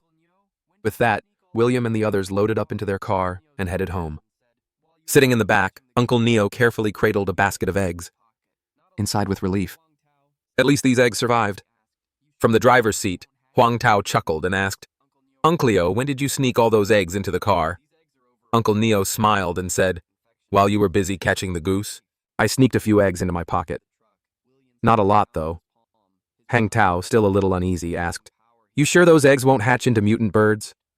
Uncle Neo replied confidently, "Don't worry. These eggs are over a week old. Back then, the infection hadn't started yet. They're safe." Sitting quietly in the back of the truck, William stared down at his palm, his mind replaying the overwhelming power he felt when his two abilities merged. After returning home, the group held a meeting and finalized new assignments. William's father, Lucas, and Huang Tao would form the security team responsible for patrolling the area and building defense structures. Isabella and Uncle Neo would handle farming operations, raising crops and livestock, especially since Isabella's powers could dramatically boost agricultural growth. William's mom and Olivia would take charge of resource management, handling inventory, distribution, and future planning. Lastly, William and Bea would form the exploration team, tasked with scavenging supplies and scouting the surroundings. With everyone's roles assigned, William returned to his room and began preparing for their next expedition. This time he vowed to be fully prepared. There would be no repeat of the mistakes they faced at the poultry farm. As William packed his gear, a soft voice suddenly called out behind him. Before he could turn around, Olivia tugged gently at the hem of his shirt. She pressed her forehead against his back, whispering in a trembling voice, "William, take me with you." William turned to her with a puzzled look. Olivia's eyes were filled with fear and desperation as she stammered, "I'm scared." "Scared? Willioning?" "No, I just want to stay with you." She leaned in closer, her voice lowering. "I know a place nearby that's safe, full of supplies. If it's just the two of us, we could survive. We could make it until rescue comes." Her words turned pleading, almost frantic. "I'll do whatever you want, anything. Just forget about the others." But when she finally looked up, she froze. William was staring at her with a cold, emotionless gaze that left her completely speechless. Without a word, William picked up his bag and headed for the door. As he passed, his voice rang out, sharp and cutting. "You want me to abandon my family? Say that again and I'll throw you out myself. Let you fend for your own miserable life. And don't forget," he paused, his voice turning even colder, "you were the one who betrayed me first." Hearing William's harsh words, Olivia stood frozen, utterly stunned, and at a complete loss. As William stepped out of the room, he spotted Bea waiting quietly outside. Before he could say anything, Bea spoke up softly. "Are we heading out?" Together they made their way to a secluded fish farm tucked away from the main roads. Bea glanced around the desolate surroundings and frowned. This place is so remote. No way any fishing tourists would ever come here. Who even built this? William replied casually. Jack did. I stumbled upon it by accident. Hearing that name, Bea hesitated for a moment, then asked quietly, I've always wondered, why does Jack hate you so much? William chuckled lightly and said, It goes back to our school days. Jack used to throw his family's wealth around, acting like he was above everyone else. Everyone gave way to him except me. I challenged him at everything and beat him every time. He paused, then added, Later, when I got close to Olivia, he butted in, forcibly taking her away, and he never missed a chance to rub it in my face. Bea frowned and murmured, But he didn't even like Olivia, did he? I heard he used to humiliate her in front of everyone. William shrugged nonchalantly and replied, Jack didn't care about her. He just wanted to hurt me. As for Olivia, she made her choice. It's none of my concern anymore. Bea hesitated for a moment before asking, But wasn't there some kind of engagement between you two? William sighed and replied helplessly, That was all arranged by the adults. A strange feeling stirred inside Bea. She turned to glance at the nearby lake. On the surface, the water was eerily calm. Yet somehow an inexplicable sense of unease crept over her. A short while later, William and Bea discovered a hidden underground facility. Standing before a massive walk-in freezer, Bea exclaimed, Whoa, there's actually a nice storage here, but seriously, isn't this door a bit over the top? William, how do you even know about this place? William answered casually. Heard about it once from Jack. Just figure I'd take a chance. Meanwhile, deep down, he was thinking. In his previous life, he had stumbled upon this spot after the corpse tide hit and survived for a long time using the supplies hidden here. Back then, the power was already out. But now the electricity was still running. William's eyes narrowed slightly, a quiet thought flickering through his mind. Maybe because I stopped the first wave of the corpse tide. The future's already starting to change. Or perhaps there were still survivors hiding here. Suddenly, a sharp scream echoed from deeper inside the ice storage. Bea's voice startled. William shouted, What happened? Bea had collapsed onto the floor, trying to steady her voice as she called back, I am fine. I just got spooked a little. Pointing ahead with a trembling hand, she muttered, That fish head, it's way too creepy. Some kind of weird deep-sea creature. Without warning the fish heads, I shifted slightly, glowing with a sinister crimson light. Before Bea could even react, William rushed up behind her, slamming his palm down hard onto the grotesque fish head. William's pupils contracted sharply as he realized, This is a mutant fish-type zombie. To his shock, the creature's grotesque head was completely unharmed by his earlier strike. Slowly, it opened its massive jaws and unleashed a powerful jet of water, slamming William against the ice-cold wall before he could react. Gritting his teeth against the pain, he assessed the force of the impact and quickly realized this thing had the strength of a second-tier zombie. Seeing William hurt, Bea immediately rushed forward, shielding him with her body, her voice trembling. William, are you okay? Forcing himself upright, William shouted urgently, Run! We can't fight it head-on. But no sooner had the words left his mouth than he noticed. The massive freezer door was sealing shut on its own. William's heart sank. There was no time to worry about the door. First, they had to find a way to defeat the mutant fish monster. Without a second thought, William tightened his grip on the long blade and charged straight at the mutant fish monster. He swung down with full force, slashing at its armored body. But the creature's thick armor-like scales were impossibly tough. His blade barely left a scratch. Reacting swiftly, William pulled back, putting distance between them. Regaining his stance, he channeled his power once more, his energy surging. With renewed determination, William launched another assault. This time, searching carefully for a weak spot between the armored scales. It was the only chance to kill it. Then he spotted it. The fish monster's gills were unprotected, free of scales. Adjusting his movement mid-sprint, William circled behind the creature, thrusting his long blade straight toward the vulnerable gill area. But just as the blade was about to strike, countless slimy tendrils suddenly erupted from the gills, wrapping tightly around the weapon and trapping it in an instant. The sudden eruption of tendrils left William momentarily stunned. These grotesque appendages weren't part of the fish monster itself. They were parasitic mutant worms, hiding inside the creature, springing forth only to defend their host in times of danger. Taking advantage of William's hesitation, the fish monster lashed out with its tail, smashing him hard into the scattered debris across the floor, dazed and gasping for breath. William slumped helplessly among the rubble. The fish monster loomed closer, its jaws parting as a powerful stream of water began to build inside its mouth, ready to end him. In a desperate move, William grabbed a loose power cable nearby and jammed it straight into the creature's gaping maw. A surge of electricity exploded outward, stunning the beast instantly. Without wasting a second, William pushed himself up and struck the final blow, slaying the mutant fish monster for good. Yet even with the immediate threat eliminated, William's heart grew heavier, not lighter. He knew this world had changed after his rebirth, deviating from the course of his previous life. But all those changes had been accidental, unpredictable. The appearance of this second-tier mutant fish hidden deliberately inside the ice storage. This was no accident. Someone was pulling the strings behind the scenes. Just then, Bea's anxious voice broke the silence. "William, are you okay?" William turned and replied calmly, "I'm fine, but this place isn't safe. We need to get out of here fast." However, no matter how hard Bea twisted the door handle, the heavy freezer door remained firmly shut, completely unmoving. Confused, Bea cried out, "What's going on? The door won't open." William's expression darkened as he muttered grimly, "Someone locked it from the outside." Without hesitation, he drew upon his twin abilities, fusing the destructive force of Blood Butcher with the vitality of life power into his right hand. He then struck the door with all his might. A deafening crash echoed through the chamber, shaking the walls. As the dust settled, the heavy door stood completely intact. Not even a single crack appeared. William's brows furrowed tightly. He hadn't expected the freezer door to be this tough. It was practically built like a bank vault. Worse yet, being trapped underground meant the door was ironically their only possible exit. And now it was their biggest weakness. William gasped for breath, gritting his teeth. "That's the strongest power I've got right now." He stared at the door and added bitterly, "And it's still not enough. I need to catch my breath."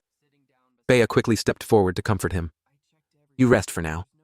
I'll check the eye storage again. Maybe there's another way out." After a while, Bea returned, head hanging low in disappointment. Sitting down beside him, she said quietly, "I checked everywhere. There's no other exit." William wasn't surprised by her words, but he knew full well the temperature here was around 18 degrees C at best. Even if they survived the cold, they'd eventually suffocate from the lack of oxygen. He realized they couldn't afford to waste another second. Determined, William pushed himself to his feet, preparing to unleash his fused powers for another desperate strike. Just then, Bea hesitantly pulled out a zombie crystal core, saying, "If I consume this, I could wake powers too, just like you." William's eyes widened in shock at the sight of the crystal. Without thinking, he grabbed her hand and shouted angrily, "Do you even understand what you're suggesting? It's insanely risky." But before he could say more, Bea cut him off. Her voice low but firm. "But you can't keep pushing yourself. Your powers can't be used endlessly, and time is running out for both of us." Staring at William, Bea spoke quietly but firmly. "William, you know it too. If we keep going like this, we're both going to die. So let's take one final gamble. Bet that I can survive this, and that my awakened power can help us escape." Hearing her words, William's heart trembled slightly. He couldn't help but remember in his previous life, Bea's ability was perception. But now, with all the changes his rebirth had caused, would her power still be the same? After a long moment of silence, William finally let go of her hand, forcing a smile. He asked softly, "Are you ready?" He knew it clearly. Just as Bea said, relying on his strength alone might not be enough, and this girl had already shown such bravery. Or did he have to hesitate? Bea looked down at the crystal core in her hand and whispered, "In the past, I would have been terrified. But now, with you by my side, I believe I can do it." Without further hesitation, she swallowed the zombie crystal core. Deep in the nearby forest, William's father and Lucas were frantically calling out for William and Bea. However, since William hadn't told anyone exactly where he and Bea had gone, they were searching blindly with no idea which direction to follow. As nightfall approached, a heavy darkness began to shroud the forest, and the anxiety etched on William's father and Lucas's faces grew even deeper. Just then, a deafening zombie roar echoed from deep within the forest. William's father appalled, exclaiming, "Zombies? Aren't they supposed to only come out at night?" William Ming, standing beside him, frowned and said grimly, "Something's wrong." As they hesitated, another chilling scream rang out from the distance. William Ming's heart skipped a beat and his face darkened. "Crap!" That was Hangta's voice hidden behind a large tree nearby. A shadowy figure quietly observed their every move. Back inside the ice storage, a faint groan jolted William wake. He turned to see Bea, her body steaming with heat, her face twisted in pain. Alarmed, William rushed over and asked urgently, "What's happening? Why are you burning up?" Bea, trembling violently, tried to tear off parts of her clothes. Gasping harshly, "I don't know. It feels like my whole body's on fire. It hurts. It's so hot." Without hesitation, William grabbed some ice from the storage and pressed it against her, trying desperately to cool her down and keep her from losing control. After a few tense minutes, Bea was left wearing only her tight underclothes, the intense heat radiating from her body finally starting to subside. William leaned closer and asked softly, "Feeling better?" Bea nodded lightly, but then spoke in a strange tone. "William, I think I'm seeing zombies, a lot of them." Everywhere, William gave a helpless smile and reassured her, "Don't panic. That's your awakened ability at work." But deep down, he realized with certainty. Bea had still awakened the perception ability, which meant brute forcing their way out would be nearly impossible. Then Bea added hesitantly, "I also see something beneath the floor." She pointed down, her voice trembling slightly. "Underneath us, there are lots of zombies." William's heart tightened immediately. Under the floor? Could it be an underground passage? After a frantic search, William discovered a hidden hatch tucked away in a corner of the freezer. Together, they climbed down the ladder into the dark, cold passage beneath the ice storage. Just as they ventured deeper inside, a feral zombie roar echoed from the darkness ahead. William turned to Bea, his expression grave. "It's too dark here. I can't see a thing. I'll have to rely on you." Bea pointed at herself, her face full of disbelief. "Me? You're relying on me?" William gripped his long blade tightly, took a ready stance, and turned to Bea with a reassuring smile. "Don't worry, you've got this." Seeing the absolute trust in William's eyes, Bea forced down her fear and nodded firmly. She activated her newly awakened ability, extending her senses into the darkness to locate the surrounding zombies. She called out the positions of the zombies one by one, guiding William. Thanks to Bea's real-time guidance, even though William couldn't see a thing, he was able to strike precisely and take down the zombies with ease. With their perfect teamwork, it didn't take long to clear the dark passage of threats. Before long, they arrived at the end of the underground tunnel. They found themselves inside a cramped storage room filled with piles of debris. Scanning the area carefully, William and Bea searched for any way out. But unfortunately, they found no passage leading to the outside world. Just as the two were running out of options, William's eyes caught something. Pointing to the side, he whispered, "There's a waterway over there. It should lead to the main fish pond." Without hesitation, they plunged into the water, following the submerged passage toward the pond. For a brief moment, Bea believed they had finally found their way to safety. But out of nowhere, a massive mutated fish monster lunged at her from the side before she could react. The creature snapped her up in its enormous jaws. In the next heartbeat, the monster began dragging her deeper into the murky depths. William immediately sprang into action, grabbing hold of Bea's hand, trying desperately to pull her free, but the monstrous bite force locked her in place, and they found themselves locked in a desperate struggle. Feeling the terrifying pull of the creature, Bea realized if this continued, she would only drag William down with her. With a strained, bittersweet smile, she looked up at him, and under William's stunned, anguished gaze, Bea wrenched her hand free, letting herself be pulled into the cold, dark depths of the pond. William watched helplessly as Bea was dragged deeper into the abyss. His mind flashed back to his previous life, to the moment he had also abandoned her, leaving her to face death alone, but not this time. In this life, he swore he would never let that happen again. Without hesitation, William launched himself forward, swimming with all his might toward the fish monster. At the same time, he activated his ability, Growth. In an instant, thick water plants erupted from the lake bed, spreading rapidly and entangling the monstrous creature. Within moments, the fish monster was tightly bound, immobilized by the writhing vines. From within the beast's jaws, Bea weakly opened her eyes, and through the murky water, she caught a glimpse of William swimming desperately toward her. She tried to call out to him, but before she could, darkness swallowed her once more. When she finally awoke, the world spun around her. Instinctively, she sat up and cried out in panic. William hearing Bea call out. William turned around with a faint smile. "You're awake," he said softly. Holding out a can of food, he added casually, "I just heated some up. You should eat to regain your strength. As for the fish in this place, well, let's just say they're definitely off the menu." Bea accepted the can quietly, murmuring a soft thank you. Then hesitated before asking, "What about that giant fish? The last thing I remember is you swimming toward me and then nothing." William replied calmly, "It's still at the bottom of the lake. Probably feeding the other fish by now. He paused for a moment, then added lightly. It was big, sure, but nowhere near as troublesome as that mutated fisherman men we fought in the freezer. His tone darkened slightly as he continued, but the mutated fish will spread through the water systems. This is happening all over the world now. There's no stopping it anymore. After a brief, heavy silence, Bea softly called his name, William. Her voice was filled with complicated emotions as she said, "Back in school you were always so quiet, so hard to approach. I thought you were difficult to get along with, and we barely interacted. But after the outbreak, you've risked your life to save me again and again. Why?" William lowered his gaze, not meeting her eyes, and said quietly, "At first, I saved you because I needed your awakened ability to help protect my family." Hearing this, Bea's heart sank. She forced a small smile but couldn't hide the sadness in her voice as she whispered, "I see." So that's how it is. The two sat in awkward silence for a moment. After a while, Bea's cheeks flushed pink as she asked softly, "So, what about now?"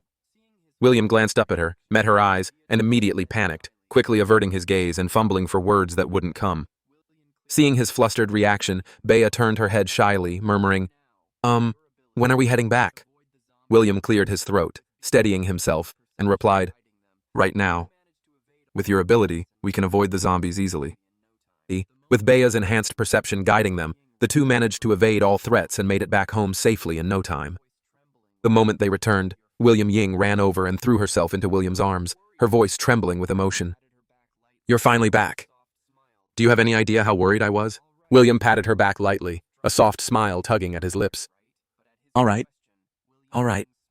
Enough drama. Everything's fine here, right?" But at his question, William Ying's smile faded. She lowered her voice, speaking solemnly. "You two better come with me first." As soon as William stepped inside the room, he was met with the agonized cries of Huang Tao and saw his father and elder brother standing off to the side, their faces grim and heavy with worry. A deep sinking feeling gripped William's heart. When his eyes fell on Hang Tao bound tightly to the sofa, his face darkened immediately as he asked, "What happened?" Lucas, his elder brother, stepped forward and explained, "On our way to find you and Bea, we got ambushed by a horde of zombies." He added with a bitter smile, "We tried to capture a second-tier zombie to get a crystal cord to save him, but it didn't work." Sitting silently on the couch, Uncle Neo looked up at William with a hollow, desperate expression. Can Xiaowang still be saved?" he asked in a trembling voice. William turned his gaze back to Huang Tao. Hang Tao's eyes were bloodshot, his face twisted with bulging veins, a clear sign that the virus had already invaded his brain. Even if they tried to force a crystal core into him now, he would only turn into another monster like Jack. Just as William struggled with the words he needed to say, Hang Tao, regaining a flicker of awareness, spoke through gritted teeth. "I don't want to become a zombie." "Don't hesitate. Make it quick." William lowered his head, his hand trembling on the hilt of his blade. His mind was a storm of agony and indecision. But just as he clenched his jaw, William suddenly sensed something wrong behind him. Instantly, he activated his abilities and spun around to face whatever was lurking there. William turned sharply and saw his mother trembling violently, her eyes filled with inner conflict and pain. Without hesitation, he grabbed her arm, pulled her aside, and quickly pulled a crystal core from his pocket. His voice was urgent as he said, "Mom, quick, eat this." His mother stared at the core, confused. This is the same thing Xiao Huang took." "Where did you even get it?" William didn't have time to explain. "I found it at the fish farm. Just trust me.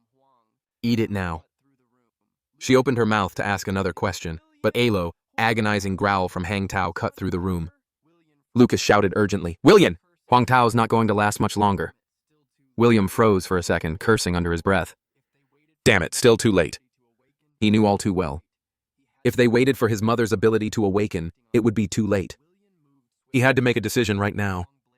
Acting on instinct, William moved swiftly, raising his long blade high, preparing to deliver a merciful blow to Hang Tao. But just as he was about to strike, a sudden surge of overwhelming energy burst out from behind him. Alarmed, William spun around and there, floating in midair, was his mother. Her entire appearance had changed, radiating a pure, holy energy that lit up the room. With a simple, graceful wave of her hand, a beam of radiant power shot toward Huang Tao. In an instant, the zombie virus rampaging inside him began to dissolve and vanish. His blood-red, feral eyes cleared, returning to a normal, lucid gaze. Moments later, Huang Tao stared at his healed body in utter disbelief, bursting out with joy. Look at me. I'm cured. Yet no one in the room was paying attention to him. Every eye was fixed and stunned on William's mother, faces frozen with shock at the miracle they had just witnessed. Everyone was stunned. Not only had William's mother awakened a new ability, but even her appearance had changed, glowing with newfound vitality. Seeing his mother successfully awakened purification power, William finally let out a long, relieved breath. He then explained to the others, his mother's new ability could emit a holy light capable of cleansing zombie viruses from infected bodies. However, for those who had already fully transformed into zombies, the purification would act as a lethal force instead. As for why he had known she would awaken such an ability, William simply said, "I sensed it." And truthfully, he wasn't sure how or why he had this kind of perception either. What he did know was the feeling was very similar to when he had previously sensed his elder brother and Enzi's abilities awakening. And this sensing ability seemed to be growing stronger over time, but there were limits. He couldn't sense Bea's ability, nor could he borrow it. William could only assume for now. His sensing and copying powers were likely restricted to his family by blood. The more family members who awakened abilities, the stronger he would become. After everyone eventually left to rest, William turned to Bea, his voice low and serious. "Let's begin. Luna, can you scan the area and check how many zombies are still nearby?" Bea nodded softly, then unleashed her full sensing ability. As her range expanded wider and wider, it didn't take long for her to map out the positions of the surrounding zombies. She whispered to William. "There's about 100 near the minefield woods and another 100 around the back hills." Hearing that, William immediately asked, "Any second-tier zombies spotted?" Bea nodded slightly, replying, "Yes, 3 of them." William's mind raced. 1 for Dad, 1 for Hang Tao, and 1 for Uncle No. If they could each successfully hunt and absorb a crystal core, the household's overall combat strength would surge. Just as William was strategizing how to approach the hunt, Bea suddenly gasped, her expression tense. "The zombies. They're moving." And almost all at once, she focused harder, her voice growing more urgent. "They're converging toward one place, extending her sensing ability even further." Bea soon spotted something chilling. Right in the center of the gathering horde stood a lone human figure. When Bea finally got a clear look at the figure's face, she froze, disbelief written all over her.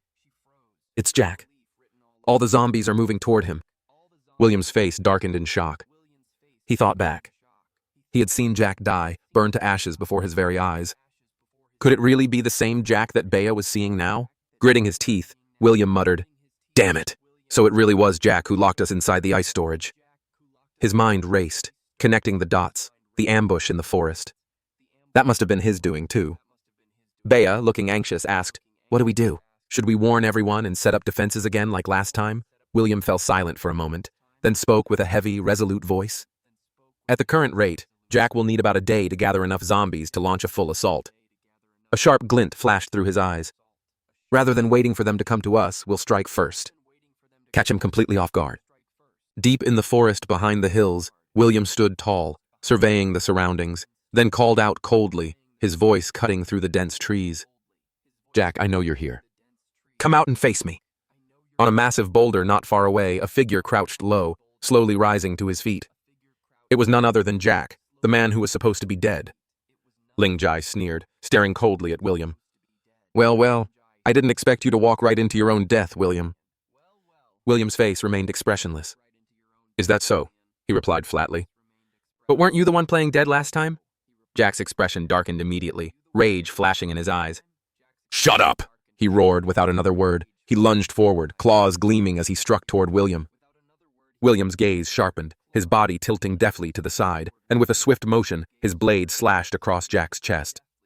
As blood splattered, William caught sight of the lingering burn scars still marring Jack's body. In that moment, everything clicked into a place. A cold smirk tugged at William's lips. "So I was right," he said mockingly. "Your wounds never fully healed. That's why you played dirty back at the eye storage instead of facing me head-on. Linji, you're nothing but a coward." Jack, face twisted with rage. "Growl back. Don't get cocky, even injured. You think you can take me on alone?" But before he could finish, a deafening explosion tore through the forest behind him. Jack froze, his body stiffening, a growing sense of dread flooding his heart. Meanwhile, William sneered mockingly. "Let me guess. You were about to boast about your reinforcements, right? Too bad. I knew about them from the start. My people intercepted them halfway through, Jack. This time you're dead for sure. Elsewhere, at the site of the explosion, William's father stood atop a towering tree branch, gazing down at the battlefield littered with fallen zombies. Laughing wildly, he roared, "Didn't expect this, did you? I've been waiting here all along. Now burn." All of you turned to ashes. Meanwhile, on the ground below, William's mother watched expressionlessly toward the distance. From the tree-line, yet another wave of zombies surged forward. Without hesitation, she unleashed her full purification power. The holy energy, the natural nemesis of zombie viruses, ignited a ghostly blue fire across the undead, reducing them to ashes within moments of contact, watching the swarm being effortlessly wiped out. William's mother felt the surging strength of her ability and chuckled lightly. Not bad at all. This power sure makes cleanup easy. Hearing her words, William's father immediately hugged William's mother tightly, his face glowing with pride. "You're amazing, honey," he laughed. William's mother, however, pushed him away with a look of disdain, choosing instead to contact Bea through her earpiece. After reporting that point A was clear zombies, she asked for the next target. Thanks to her sensing ability, Bea had already mapped out all nearby zombie locations. Hearing that one cluster was eliminated, she quickly responded, "About 1 kilometer northwest, there's another group, 24 zombies." After getting the new location, William's mother paused, her tone softening. "Luna, how's your side? Is everything safe?" Bea's voice came back reassuringly. "Don't worry, we're hiding near the cellar entrance. There are guards stationed nearby, too." Then she turned and asked Lucas, who was operating solo, "Brother Lucas, are you okay on your own?" Lucas, already fully adept with his awakened ability, answered cheerfully, "Relax, these zombies aren't even enough for me to warm up." Hearing Lucas's confident words through the earpiece, William's father burst into hearty laughter, grinning as he said, "Those zombies never saw this coming. Getting ambushed like this serves them right." Lucas chuckled too, then added, "Seriously, none of this would have gone so smoothly without Bea. Her intelligence and coordination were key. From now on, Luna, you're officially our team's commander." Hearing everyone's praise, Bea blushed slightly and murmured, "It's really thanks to all of you. I just a little part." Meanwhile, Jack, still suffering from his previous injuries, was being completely overwhelmed by William, barely able to defend himself. Jack's mind reeled in disbelief, staring at William with wide, desperate eyes. How had the gap between them grown so vast? His eyes bulged with rage as he roared, "I will not lose." But William simply sneered in response. "You've been crushed on both flanks, and your main force can't even breathe. Lee, do you really think there's any way you can turn this around?" As he spoke, William once again gathered energy into his hands, his voice cold and steady as he declared, "It's over, Jack." Jack lowered his head silent for a brief moment before suddenly gritting his teeth and snarling back, "It's over." Just then, back at the base, Bea's expression tightened. Urgently, she shouted into the earpiece, "William, watch out!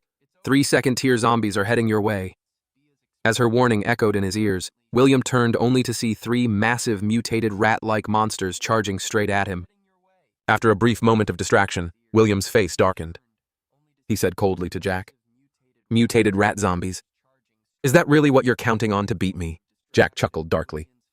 "Who said I was using them to fight? Watch closely."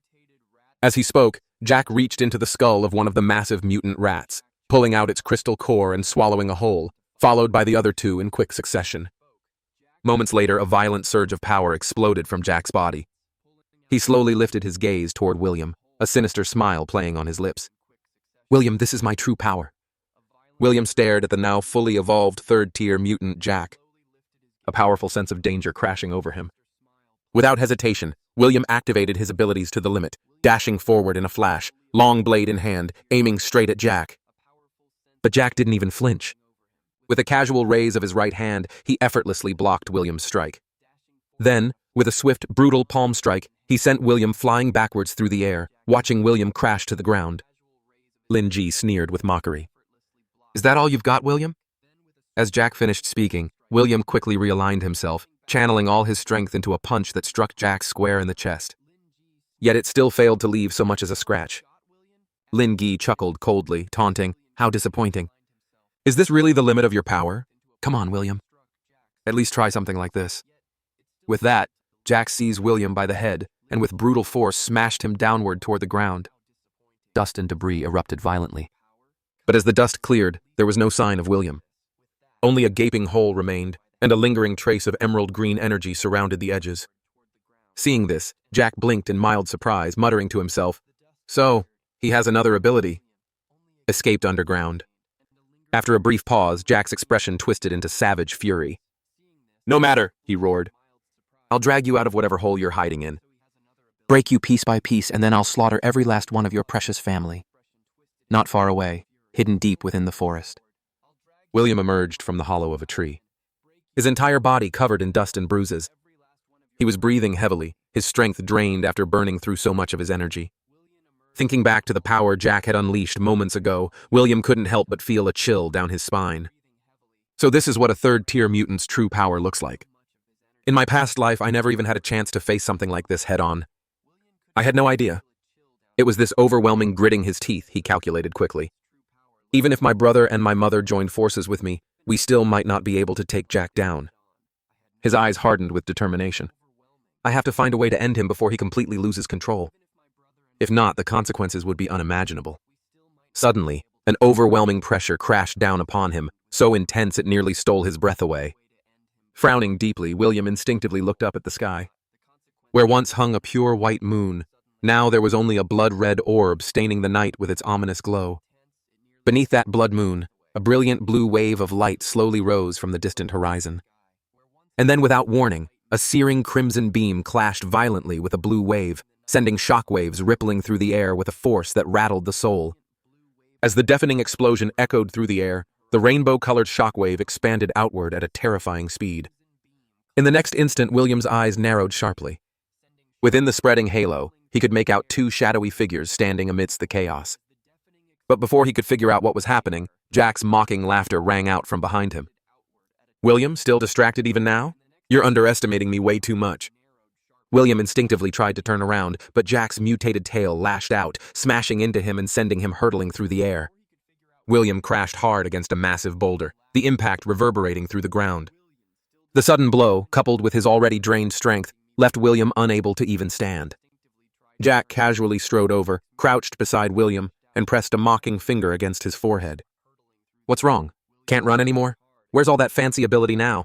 If you're out of options, then just die for me." But just as Jack prepared to deliver the final blow, the expanding halo of light washed over both him and William. The moment the light enveloped them, their bodies froze, as if some unseen force had locked them both in place, paralyzing them completely. No matter how hard William struggled, his body remained frozen, as if the entire world around him had been locked in suspended animation. But soon he realized, though he couldn't move, he could still activate his abilities. Without hesitation, William gathered all his energy into his forehead. And in the next instant, a sharp beam of power shot out, piercing straight through Jack's skull as the halo of light slowly faded. Lin Gi, now able to move again, clutched at his face in agony, screaming in pain. Moments later, he staggered away in terror, fleeing desperately into the depths of the forest, watching Jack's retreating figure. William's strength finally gave out and he collapsed heavily onto the ground. A short time later, guided by Bea's directions, Lucas arrived at the scene. Seeing William battered and motionless, he rushed over, shouting, "William, are you all right?" Weakly, William forced out a few words. "Forget about me, Jack." He ran toward the woods. "You have to chase him." Because deep down, William knew they had to end this now, once and for all. This world was shifting, growing stranger and more dangerous by the second. And those two figures that had appeared beneath the blood moon, they were high-tier ability users, beings who shouldn't even exist yet. In his previous life, after the outbreak of the zombie apocalypse, William had been the only surviving human from Jinwoo village. One day, a team of survivors found him. Ivers, their leader, looked at William as if he were an insect, and asked in a cold, casual voice, "How many zombies are there in Jinwoo village?" William lifted his heavy eyelids and replied in a low, steady voice, "A lot. Close to 1,000. Very dangerous." The other members of the team burst in a laughter, mocking him loudly. "Only 1,000? And you call that dangerous? Another useless coward, huh?" The leader pressed on. "And the strongest zombie? What tier and how many?"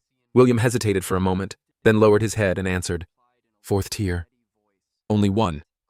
Hearing this, the leader's eyes lit up with excitement. "Not bad. A 4th tier zombie. Then he pointed lazily toward a spot nearby and ordered, "All right, go over there and put on a collar and shackles." William turned and looked and saw dozens of humans bound to a dead tree, each wearing collars and chains, their faces etched with humiliation and despair. It was clear these people had been reduced to slaves. Fury blazed in William's eyes, refusing to accept this fate. He sprang up and bolted towards the depths of the forest, but he hadn't gotten far before a surge of powerful energy crashed toward him like a tidal wave. Instantly, that surge of energy exploded into roaring flames, blocking William's path completely. The team leader sauntered forward, his face twisted into a mocking grin. "Try to run," he sneered. "We high-tier ability users are the chosen ones. The new race blessed by the gods."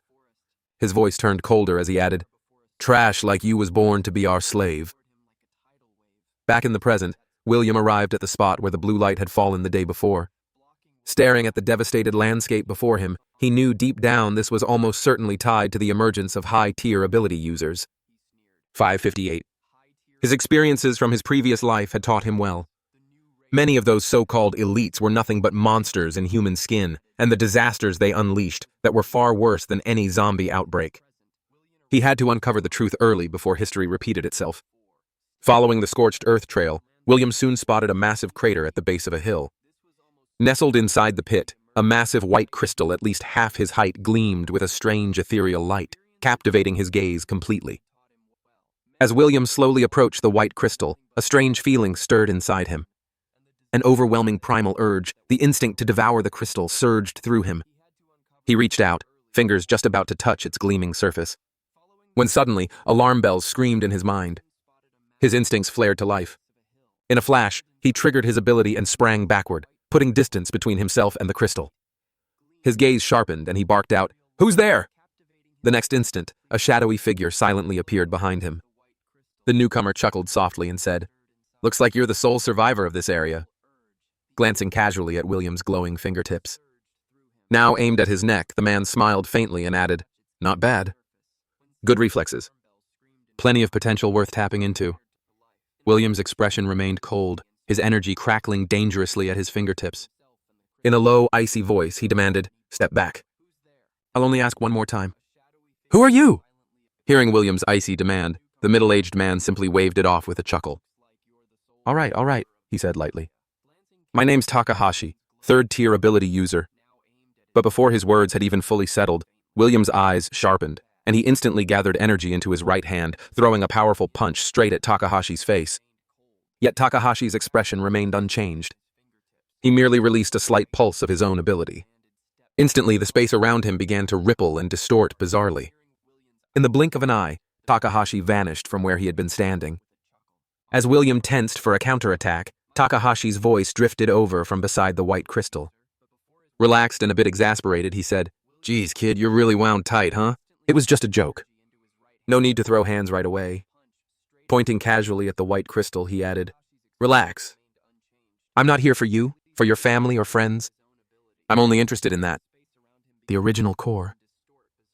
Hearing this, William finally lowered his guard slightly, though his face was still clouded with confusion. "The original core? What's that?" Takahashi blinked in surprise, then laughed incredulously. "You seriously don't know? I figured you came here precisely because you knew there was treasure." Scanning William up and down, he shook his head and chuckled. "Looks like you're just a freshly awakened first-tier rookie after all." Takahashi didn't bother hiding anything with a chuckle, he explained. "Ever played in a memoir PG? This crystal is basically a leveling up item." He snapped his fingers casually and continued. "Ability users can strengthen themselves by absorbing zombie cores, but that method only gets you to tier 4 at best. To reach higher levels, you need these original cores." As he spoke, he gently tapped the massive white crystal with his fingertip. A chunk about the size of a palm detached itself, floating steadily into William's hand, staring down at the glowing shard in his palm. William narrowed his eyes and asked flatly, "You're not giving this away for free, are you? What do you want from me?" Takahashi merely smirked, his tone easygoing as he replied, "Smart kid. One day I might need your help for something. Until then, just focus on raising your ability level." As he spoke, Takahashi's figure began fading into the distorted space around him. Before vanishing completely, he tossed out one last cryptic remark. "Oh, right. Almost forgot to mention, there really are gods in this world." And with that, Takahashi and the giant original core both disappeared from sight. Left alone, William stood frozen, the ominous weight of Takahashi's final words pressing down on him, still hearing the echo of those words in his mind. He muttered under his breath, "Gods? No way. That guy must be out of his mind." William tried hard to convince himself there couldn't possibly be real gods in this world. Yet unbidden, he remembered the words of that survivor leader from his past life. High-tier ability users are the new humans chosen by the gods. Slowly, the unwavering atheism that William had clung to for so long began to crack. He muttered under his breath, "If gods really do exist, then could this apocalyptic world have been their doing?" As doubts flooded his mind, a faint blue light began to seep up from the cracks beneath his feet. The sudden energy fluctuation around him made William tense up instinctively. He frowned deeply, his eyes locking onto the source ahead. At the center of the crater, a blinding pillar of blue light erupted skyward. As the intense light slowly faded, William saw floating at the heart of the crater a crystalline shard pulsing with an eerie blue glow. Staring at the mysterious object, William murmured in confusion. Did this thing grow out from where the original core used to be? But before he could make sense of it, the blue crystal began to tremble violently, then shot toward him at breathtaking speed. In the next instant, the blue crystal shot forward like a bullet, slamming straight into William's body before he could even react. William's eyes flared with an intense blue light, his entire body convulsing violently, painful cries escaping his lips. Meanwhile, the clear skies above suddenly darkened, and thick fog surged from every direction, swirling upward and lifting William's body high into the air. Elsewhere in the forest, Lucas and Isabella, who had been desperately searching for William, saw the sudden eruption of dense white mist. Their hearts immediately tightened with worry. Lucas's gaze sharpened. He whispered urgently, "Stay quiet." Startled, William followed his line of sight. Within the thick mist, a faint figure was swaying back and forth, bathed in a glowing blue aura, fear creeping in her voice. Isabella whispered, "Big brother? Could that be a ghost?" Lucas rolled his eyes and muttered back, "Don't be ridiculous. There's no such thing as ghosts." Still, the eerie figure within the fog continued slowly, steadily drifting closer and closer toward them, just as the blurred figure was about to fully reveal itself.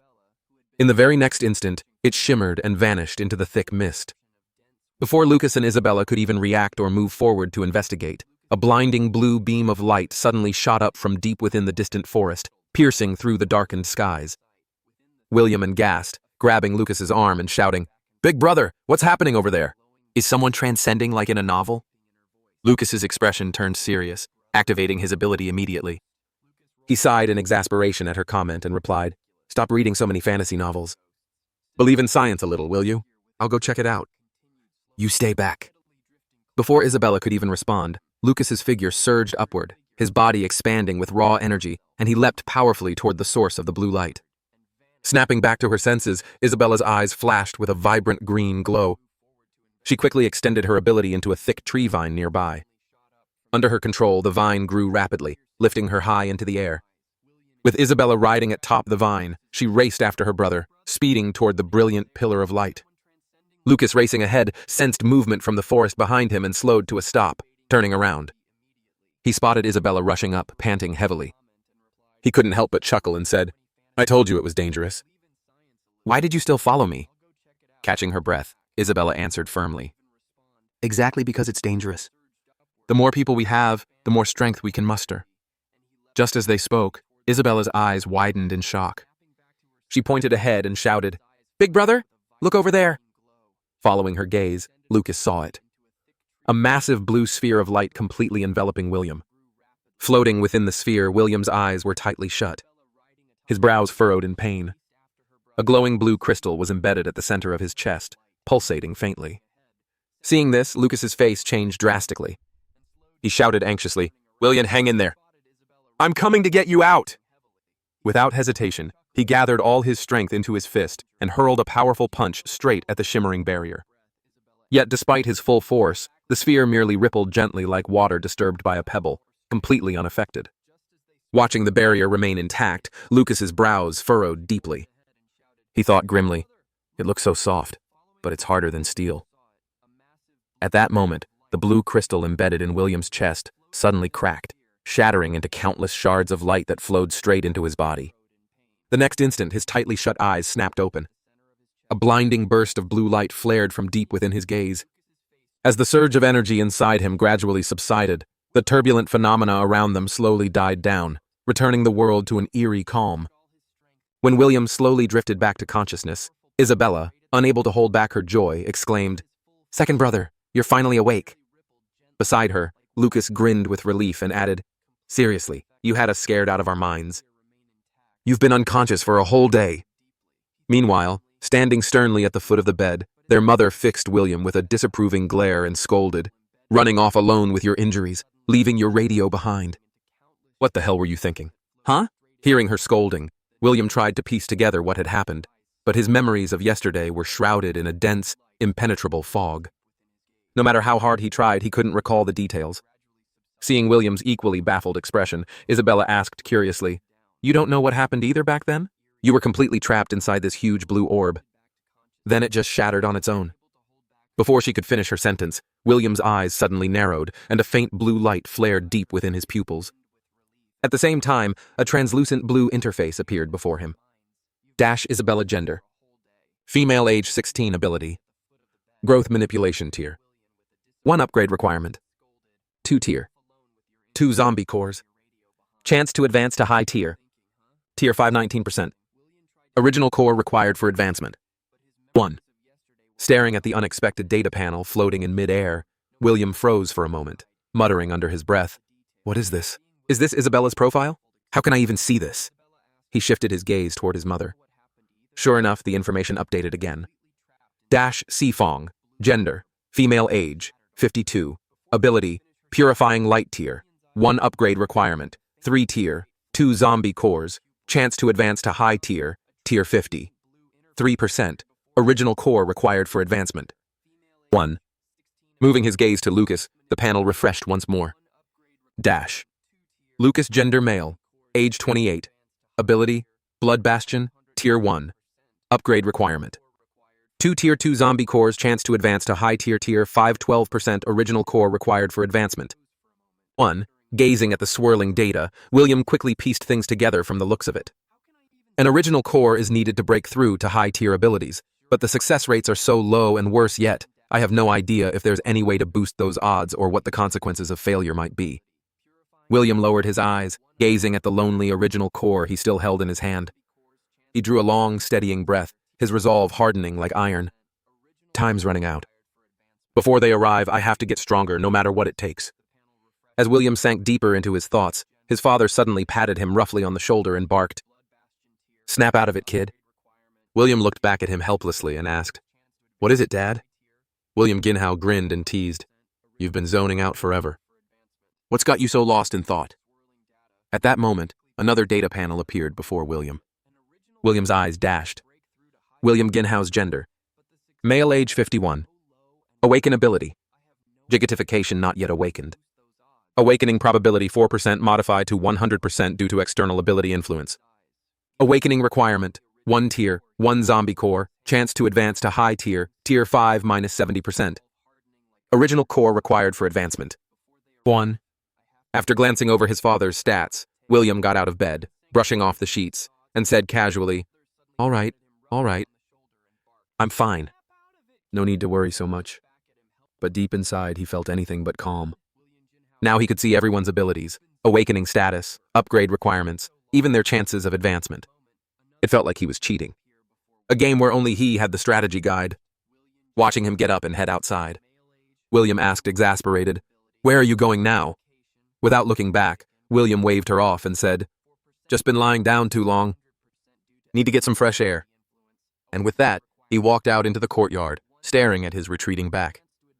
Isabella pouted and muttered, "So heartless, and we were so worried about him too." Lucas chuckled, patting her shoulder and saying, "William probably has something weighing on his mind.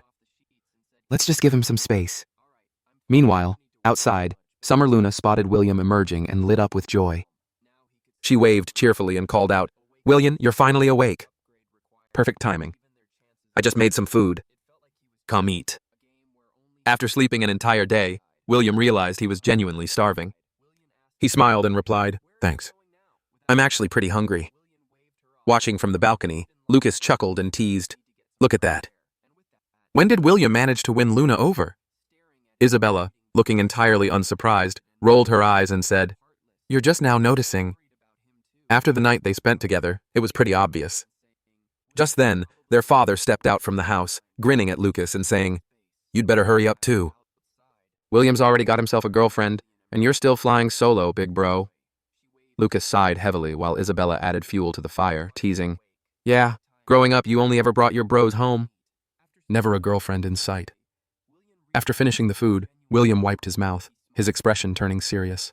He asked quietly, "By the way, any updates on Jack? Can you still sense him?" Summer Luna shook her head, replying softly, "No, he's outside my detection range now." Even when Lucas went searching, he didn't find anything. Hearing this, William's brows furrowed deeply, his mind sinking into heavy thought. In my previous life, Jack was just a nobody, a minor casualty swallowed by the zombie hordes. I never gave him a second thought, but this time he's become a real threat. I let my guard down, noticing the heavy frown on William's face. Summer Luna edged closer, gently, whispering, "You've been frowning a lot lately." "It's not like you at all." Summer Luna spoke softly.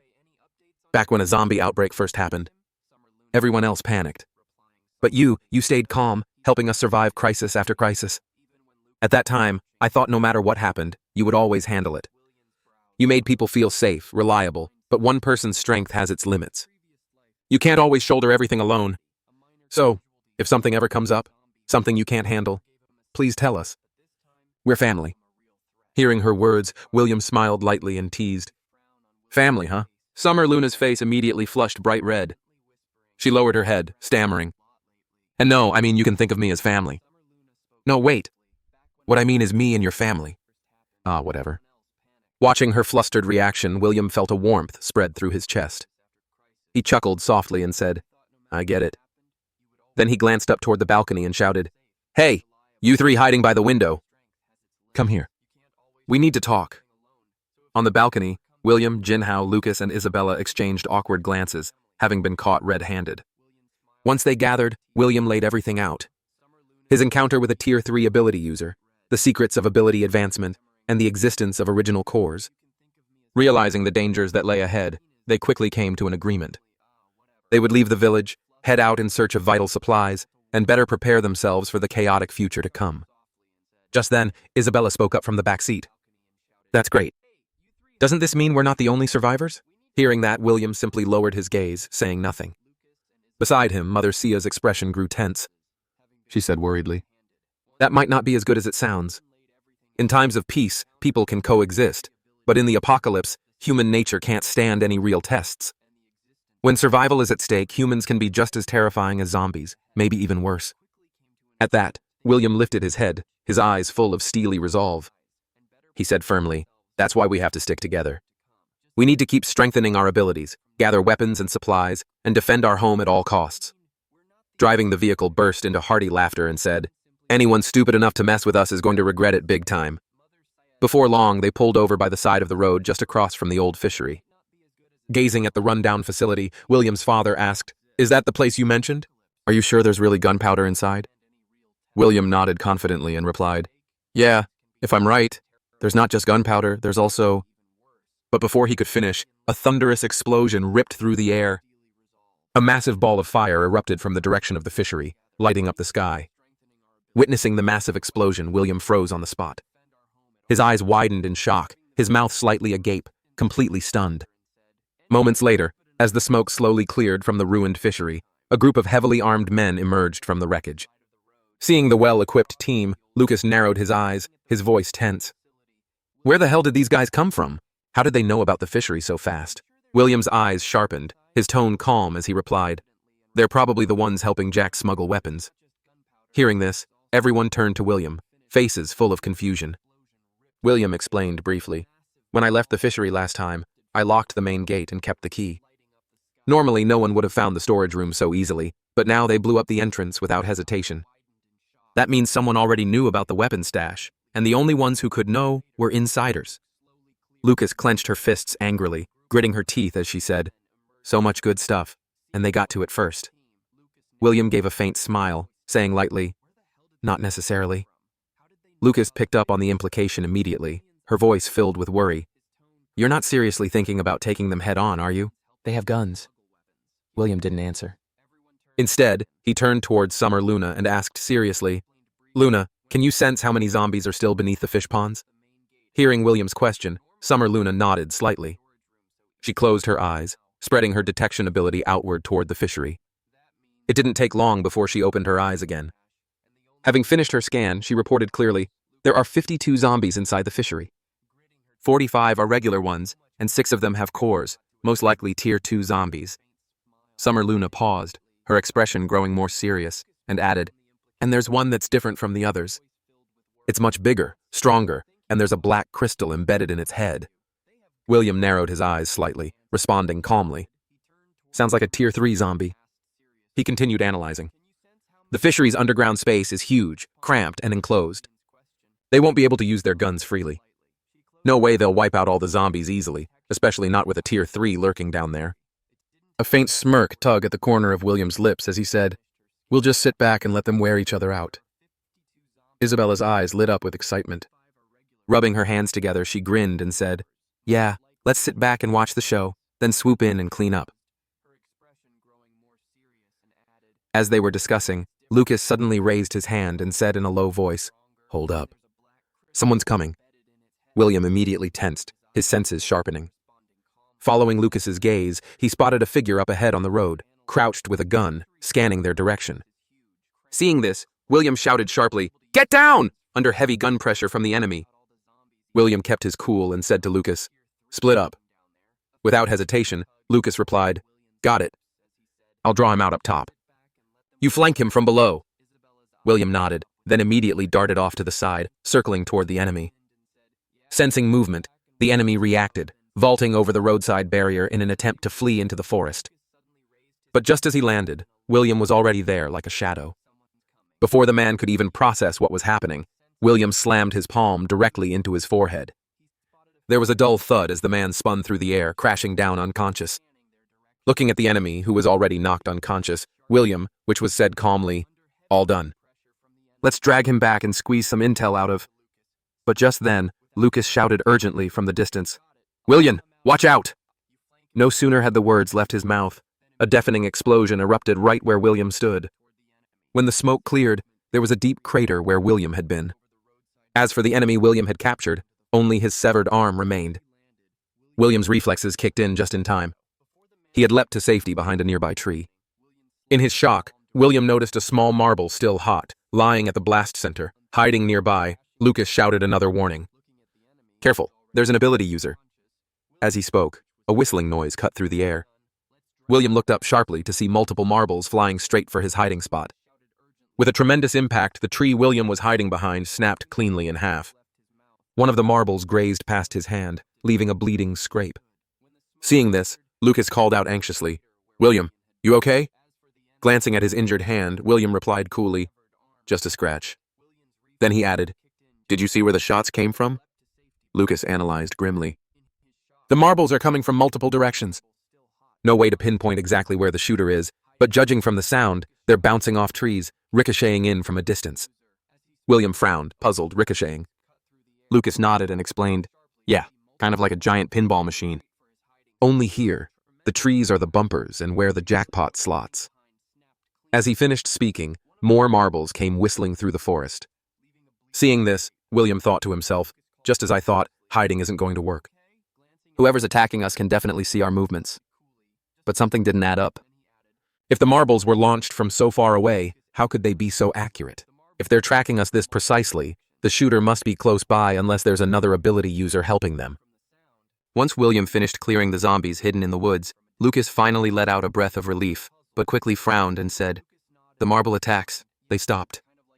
William narrowed his eyes and said coldly, which means I was right.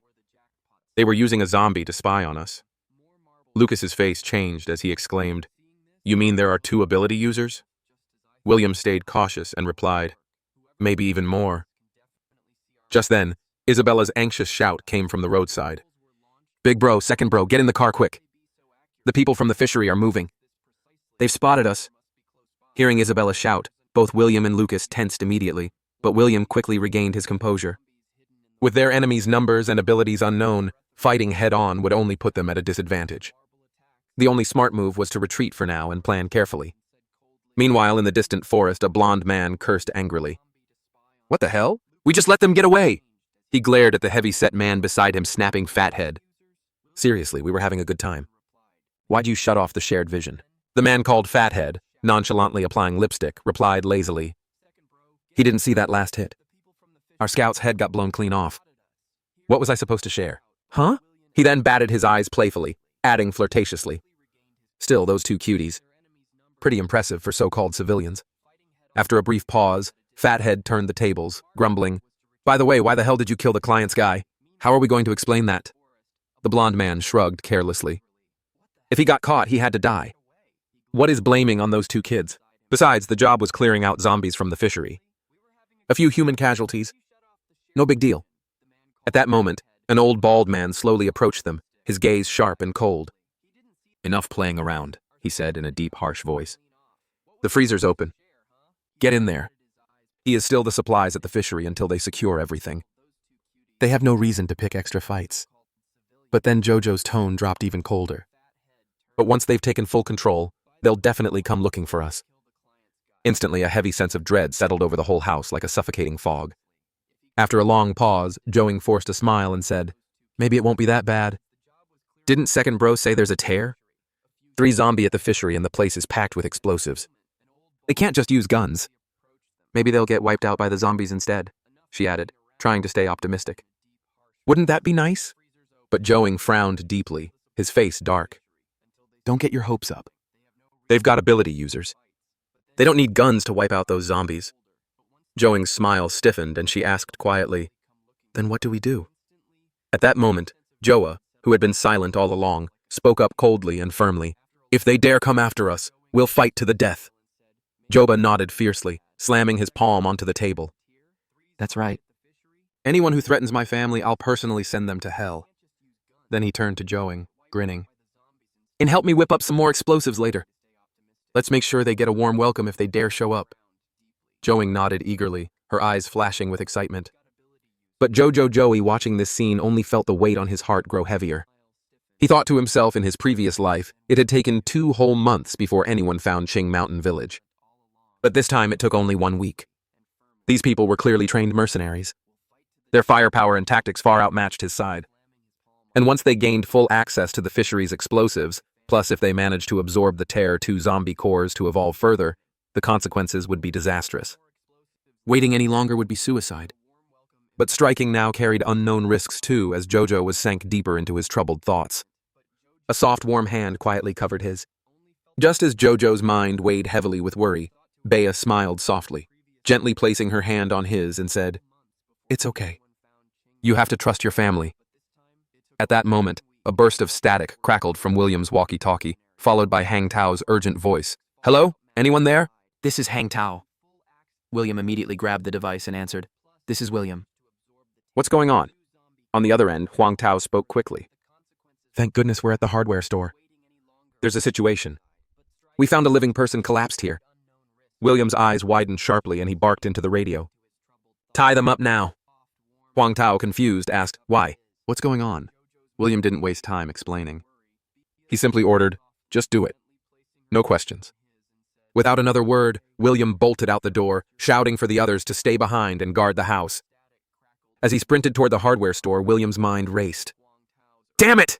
One of the enemy scouts already. They found us faster than I thought. His eyes turned cold as steel. I can't let that guy make it back alive. William quickly arrived at the hardware store where Huang Tao and the others were stationed outside. Olivia rushed up to him, her face bright with excitement. William, you're here. We went to the hospital first thing this morning, found tons of medicine. But William didn't even slow down. He only tossed back a curt, Good job, before pushing past her, heading straight inside. Olivia froze in place, watching him walk away with a complicated, hurt expression. Inside, William found Huang Tao immediately asking sharply, Where is he? Hang Tao pointed to the corner right there, tied up tight. William walked over, studying the man carefully. Something fell off. This guy didn't look like he was part of that armed group. William frowned, reaching out to lift the man's head. As the face came into view, William's expression twisted in shock, blurting out, Gao Xiao. At that moment, the man slowly opened his eyes. Realizing he was bound, he immediately started thrashing and shouting in panic. Before William could even explain, Gao Xiao instantly activated his ability, phasing into the void and vanishing from sight. William immediately called out loudly, "Calm down. We've met before." A moment later, Gao Xiao reappeared from a spatial rift, this time right behind Olivia, grabbing her as a hostage. He shouted in panic, "Nobody move! Come any closer and I'll kill her."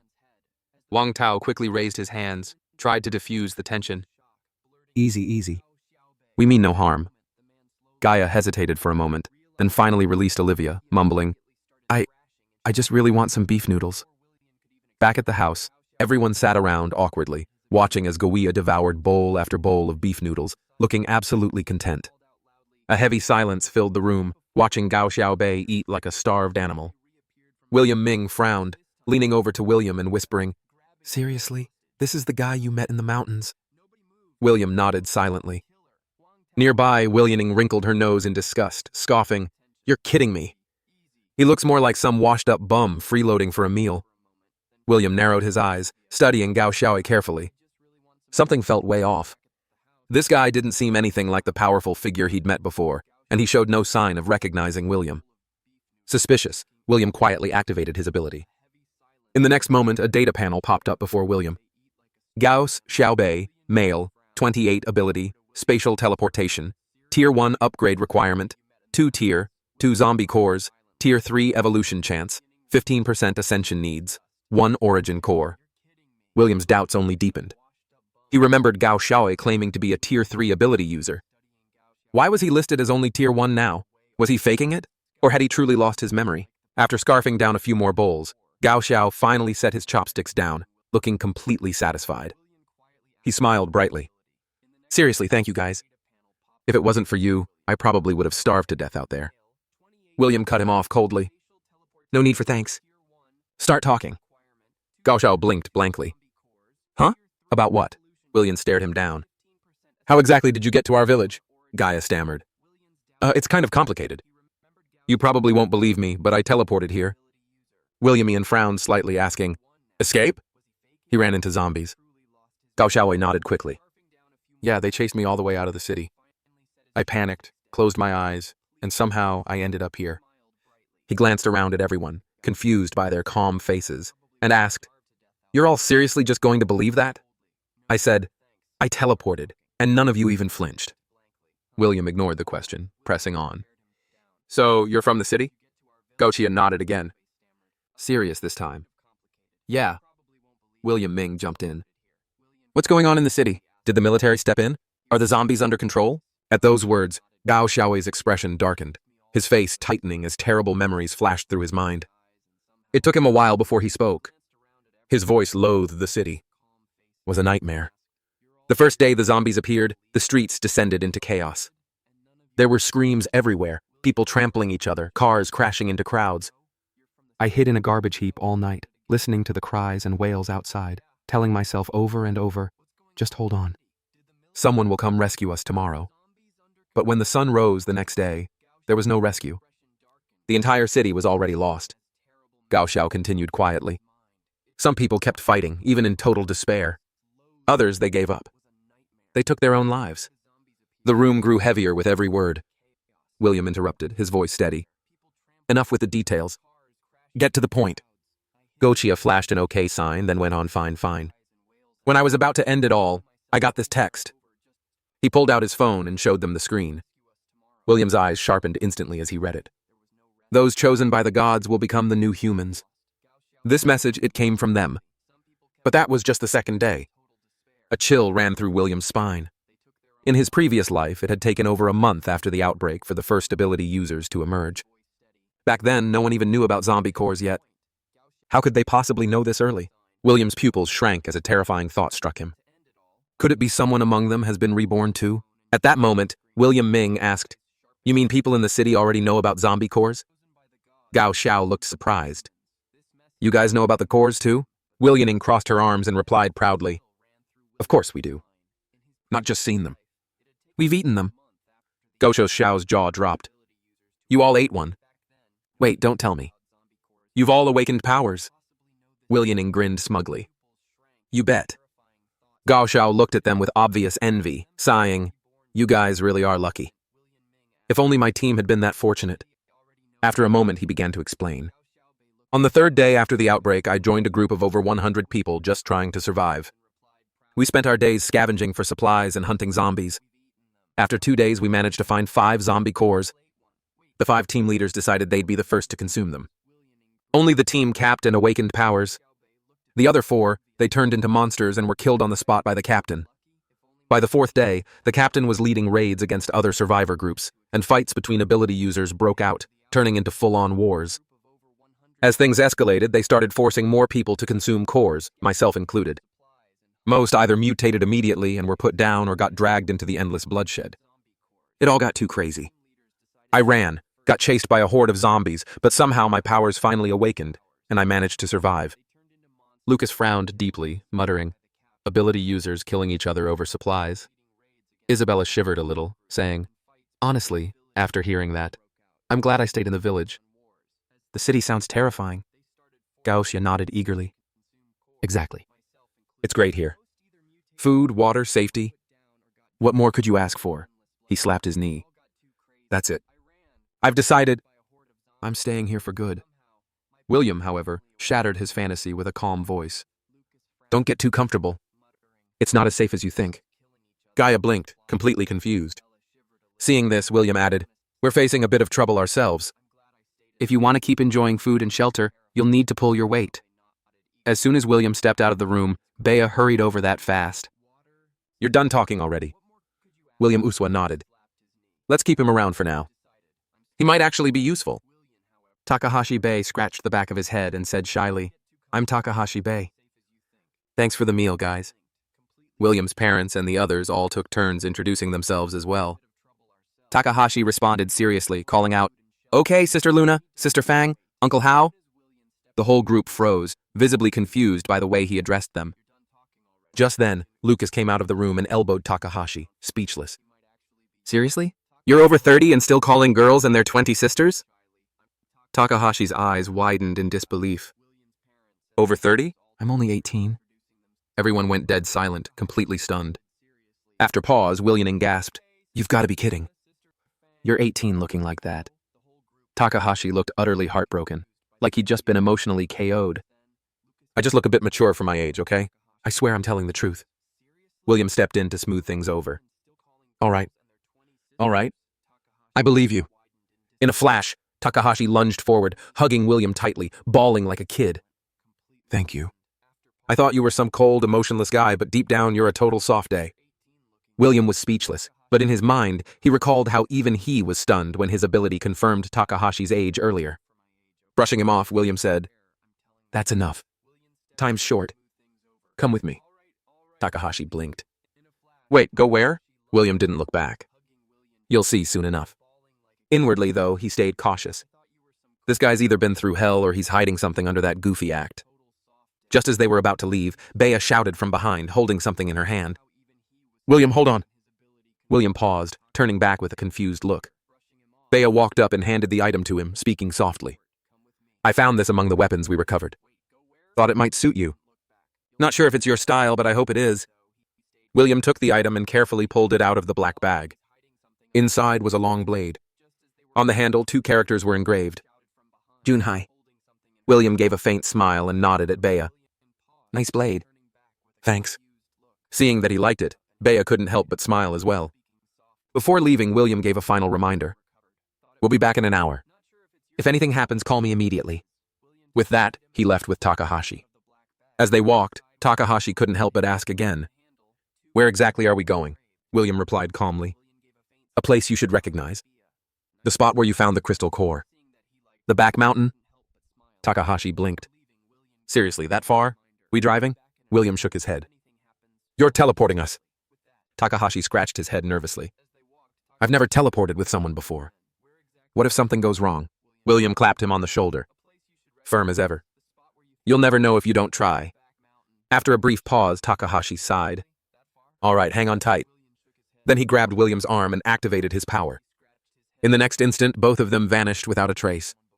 When they reappeared, they were standing on top of an abandoned high-rise. The air was eerily still, But in the next second, Takahashi realized there was nothing beneath his feet. Just as he was about to plummet, William grabbed the back of his collar, leaving him dangling in midair. Takahashi screamed, panic written all over his face. "Bro, please pull me up first, man." But William didn't even flinch. He calmly scanned the surroundings. "Looks like we landed on the north side of the village." Teleported about 3 kilometers, but still a bit off from the back mountain. Then he glanced down at the dangling Takahashi and said flatly, "Let's go again." Aim for the mountain this time. Takahashi freaked out again.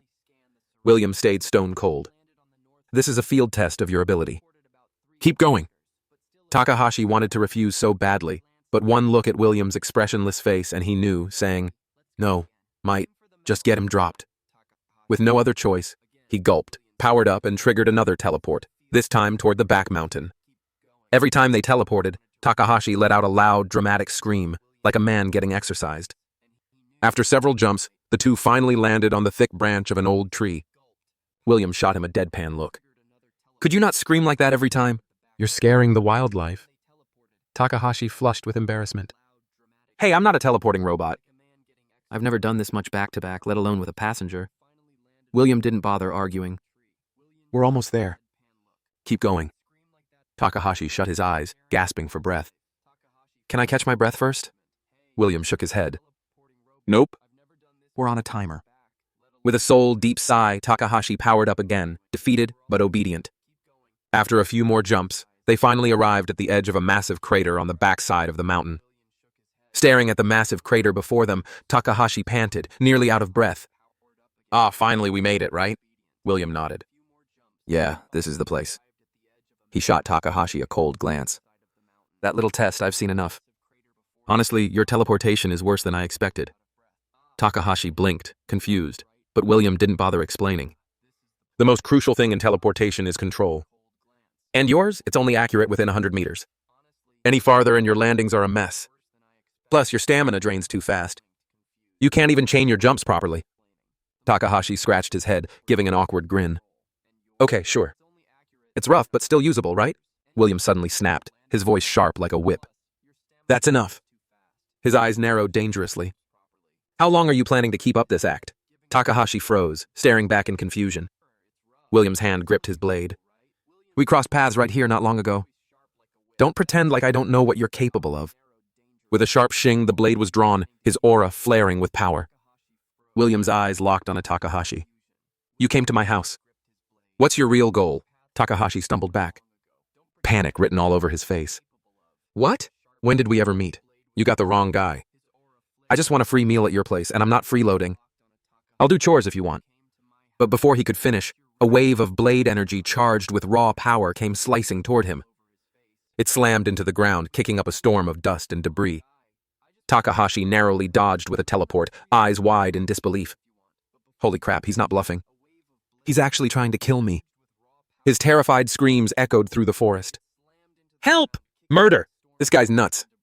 Meanwhile, William calmly followed behind, blade in hand, strolling like he had all the time in the world. Watching Takahashi flail around in pure terror, William couldn't help but frown. This doesn't feel fake. He looks genuinely freaked out. So what happened to him? Which version of him is real? Or was the one I fought before not even the real Takahashi? Suddenly Takahashi snapped, yelling from the depths of his lungs. "That's enough. You think I'm scared of you? I've never backed down from a fight in my life." William paused, slightly surprised. The next moment, Takahashi let out a wild roar and charged straight at him. William simply leaned to the side. "Just enough." Takahashi whiffed completely and face-planted with a loud thud, eating a full mouthful of dirt. William looked at Takahashi with a deadpan face. "Not bad. At least you didn't chicken out or teleport away just now. You're not exactly a fighter, but you'll do as backup." Takahashi finally caught on and slapped his forehead. "Wait, so the whole thing was just a test?" He pouted dramatically.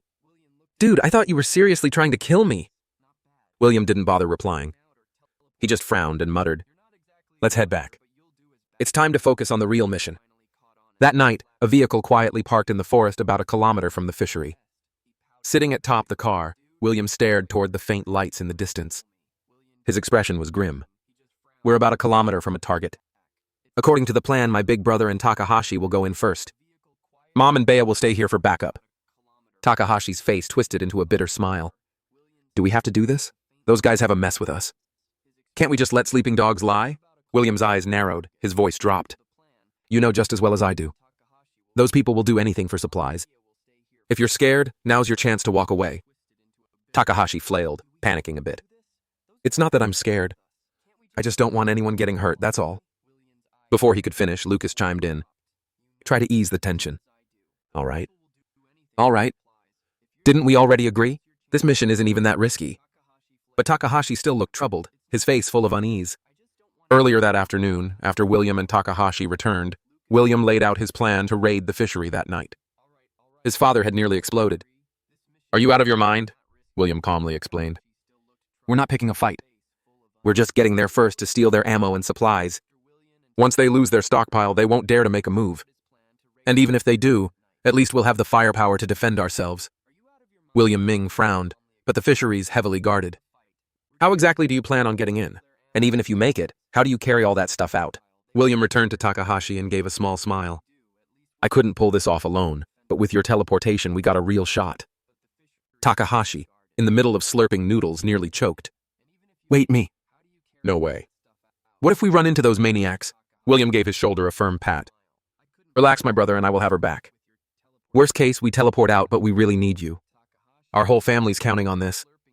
Takahashi rubbed his forehead. Defeated. Great. One impulsive moment, and now I'm the mission mule. I thought I could finally enjoy a chill life. Nearby, Bea handed a walkie-talkie to William. Use this to stay in contact. William took it, eyeing the Trilena head. Can we see what's happening at the fishery from here? Bea activated her power, her eyes beginning to glow faintly. I'll try. Then she turned her gaze toward the darkened outline of the fishery in the distance. A few moments later, Bea reported in. Their numbers are way down. Only one tier, 3 zombie left, and a few tier 2s. William nodded, eyes sharp. They're already moving. We need to pick up the pace. He turned to his mother, beginning, Mom, about Luna, but she cut him off without hesitation. Don't worry, I'll keep her safe. You boys just focus on your part. William gave a respectful nod, then moved on without another word. He led Lucas and Takahashi quietly toward the fishery, sticking close to the Triene. Soon they reached the outskirts and saw it for themselves. The main gate was barely guarded. William narrowed his eyes. Their main force must have gone underground, then into the walkie-talkie. Luna, report the current zombie positions. Bea's voice came through instantly. Tier 3s still in the southeast corner. The Tier 2s have gathered near the center, and there are 2 fewer than before. William listened to Luna's report and muttered under his breath. They've started fighting the Tier 2 zombies. That means the underground area near the northwest corner should be clear for now. He handed the walkie-talkie to Lucas. Takahashi and I will scout ahead. Big bro, wait here for our signal. Then he pointed toward a distant corner of the factory. See that edge over there? About 10 meters down. Get us there. Takahashi gave a small nod, took a breath, and activated his ability. In a blink, the 2 of them vanished and reappeared at the northwest corner of the factory. As they landed from the teleport, William immediately reached over and clamped his hand over Takahashi's mouth, just as the latter was about to gasp. He held up a finger, signaling him to stay silent. William scanned the area, his voice low and calm. Good. They haven't reached this side yet. Suddenly, Takahashi gasped behind him. Wait, hold up. This isn't gunpowder. It's guns. A whole crate of them. Meanwhile, outside the fishery, Lucas kept his eyes locked on the facility, silently, praying that nothing had gone wrong. Just then, the air behind him began to ripple and distort. Before he could react, William and Takahashi phased into view.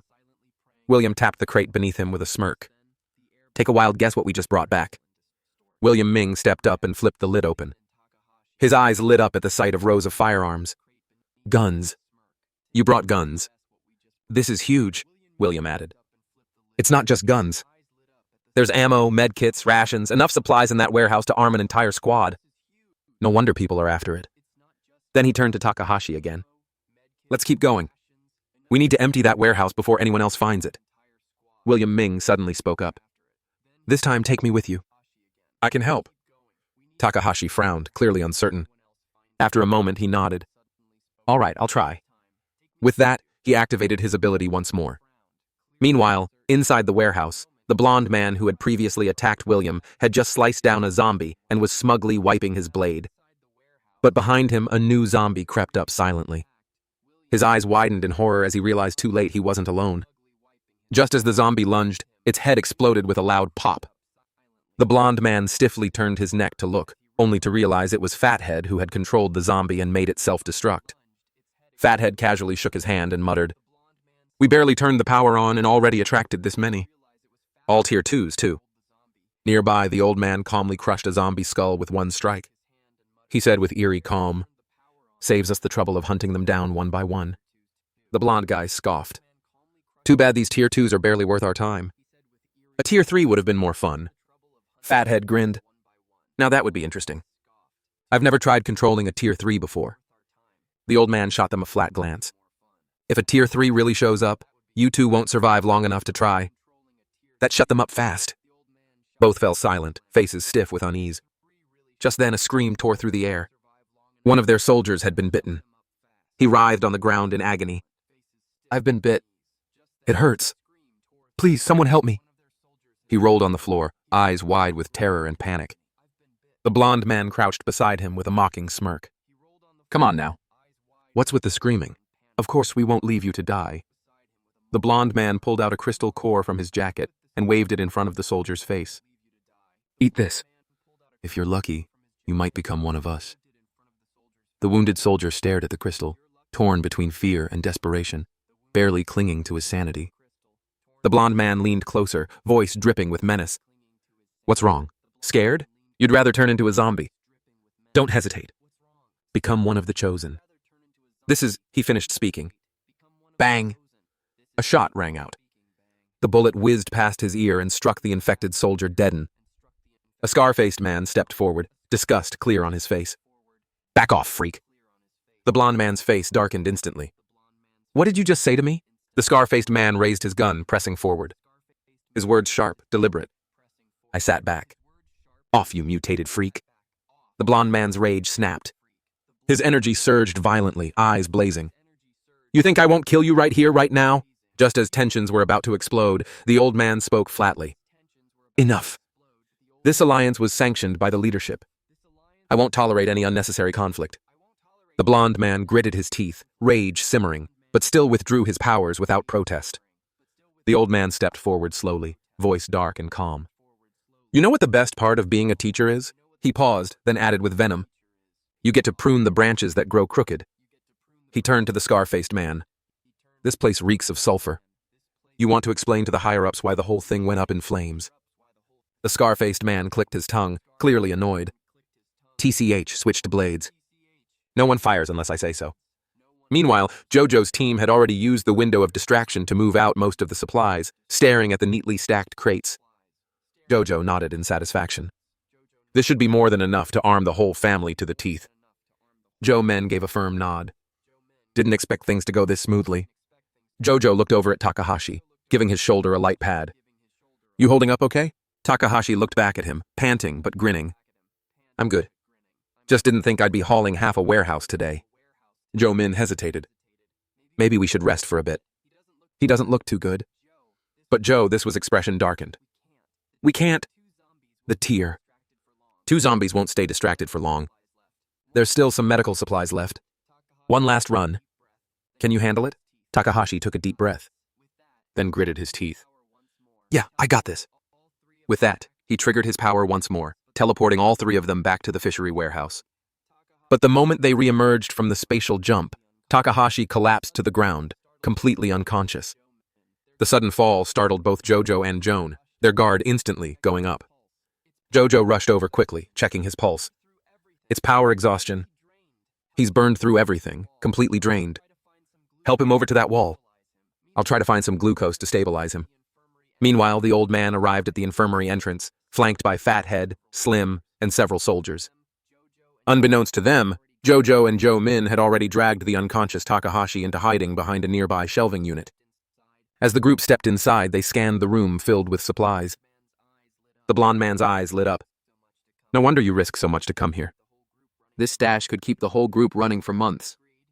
The old man nodded. As agreed, food and medicine go to us. Scarface gave a crooked smirk. Of course, just like we discussed. The moment he finished speaking, a sonic gun fired. Boom! The old man's head exploded in a grotesque burst of blood and bone. Shock slammed across the blonde man's face. He froze, eyes wide with disbelief. As he moved to react, the soldier beside him suddenly lunged, locking him down instantly. Fathead didn't even get the chance to blink. He was gunned down on the spot, dead before he hit the ground. Scarface stepped up to the blonde man, sneering. Look at you. Pathetic and laughable. Did you really think we'd share any of this with you? You're just a bunch of freaks who got lucky with some abilities. You think that puts you on our level? Power gets you profit. Do you have any? The blonde man said nothing. He simply lowered his gaze, silent. Then suddenly he chuckled. The eerie sound of his laughter sent a chill up Scarface's spine. What the hell are you laughing at? And then a voice, cold and venomous, echoed from right behind him. End of the world out here, and you're still talking about power structures? There's only one law now. Survival of the fittest. Scarface froze as the old man, whose head had just been blown apart, stood back up, alive and smiling darkly. With eyes wide in horror, Scarface spun around and opened fire behind him in a panic. The old man didn't even flinch as Scarface opened fire. He just stared back, emotionless. Then something impossible happened. Every bullet stopped midair, frozen inches from his body. Scarface's eyes widened in pure horror. What is that thing? Fire! Everyone open fire! He shouted, voice cracking with panic. But before his soldiers could even raise their weapons, a hail of bullets tore through them. Several dropped instantly, shot clean through. Off to the side, a soldier with glowing red eyes had taken position with a sniper rifle, methodically eliminating Scarface's entire unit. From behind the shelves, Jojo let out a cold chuckle. Classic. Let the dogs tear each other apart. Joman glanced over. How's Takahashi holding up? Jojo checked his unconscious teammate, then sighed. Still out cold. No signs of waking up. Trapped but thinking fast, Jojo clenched his jaw. If those monsters wipe each other out, I'll finish off whoever's left. Scarface staggered backward, voice trembling as he watched the old man approach. Don't come any closer. I'm warning you. Stay back.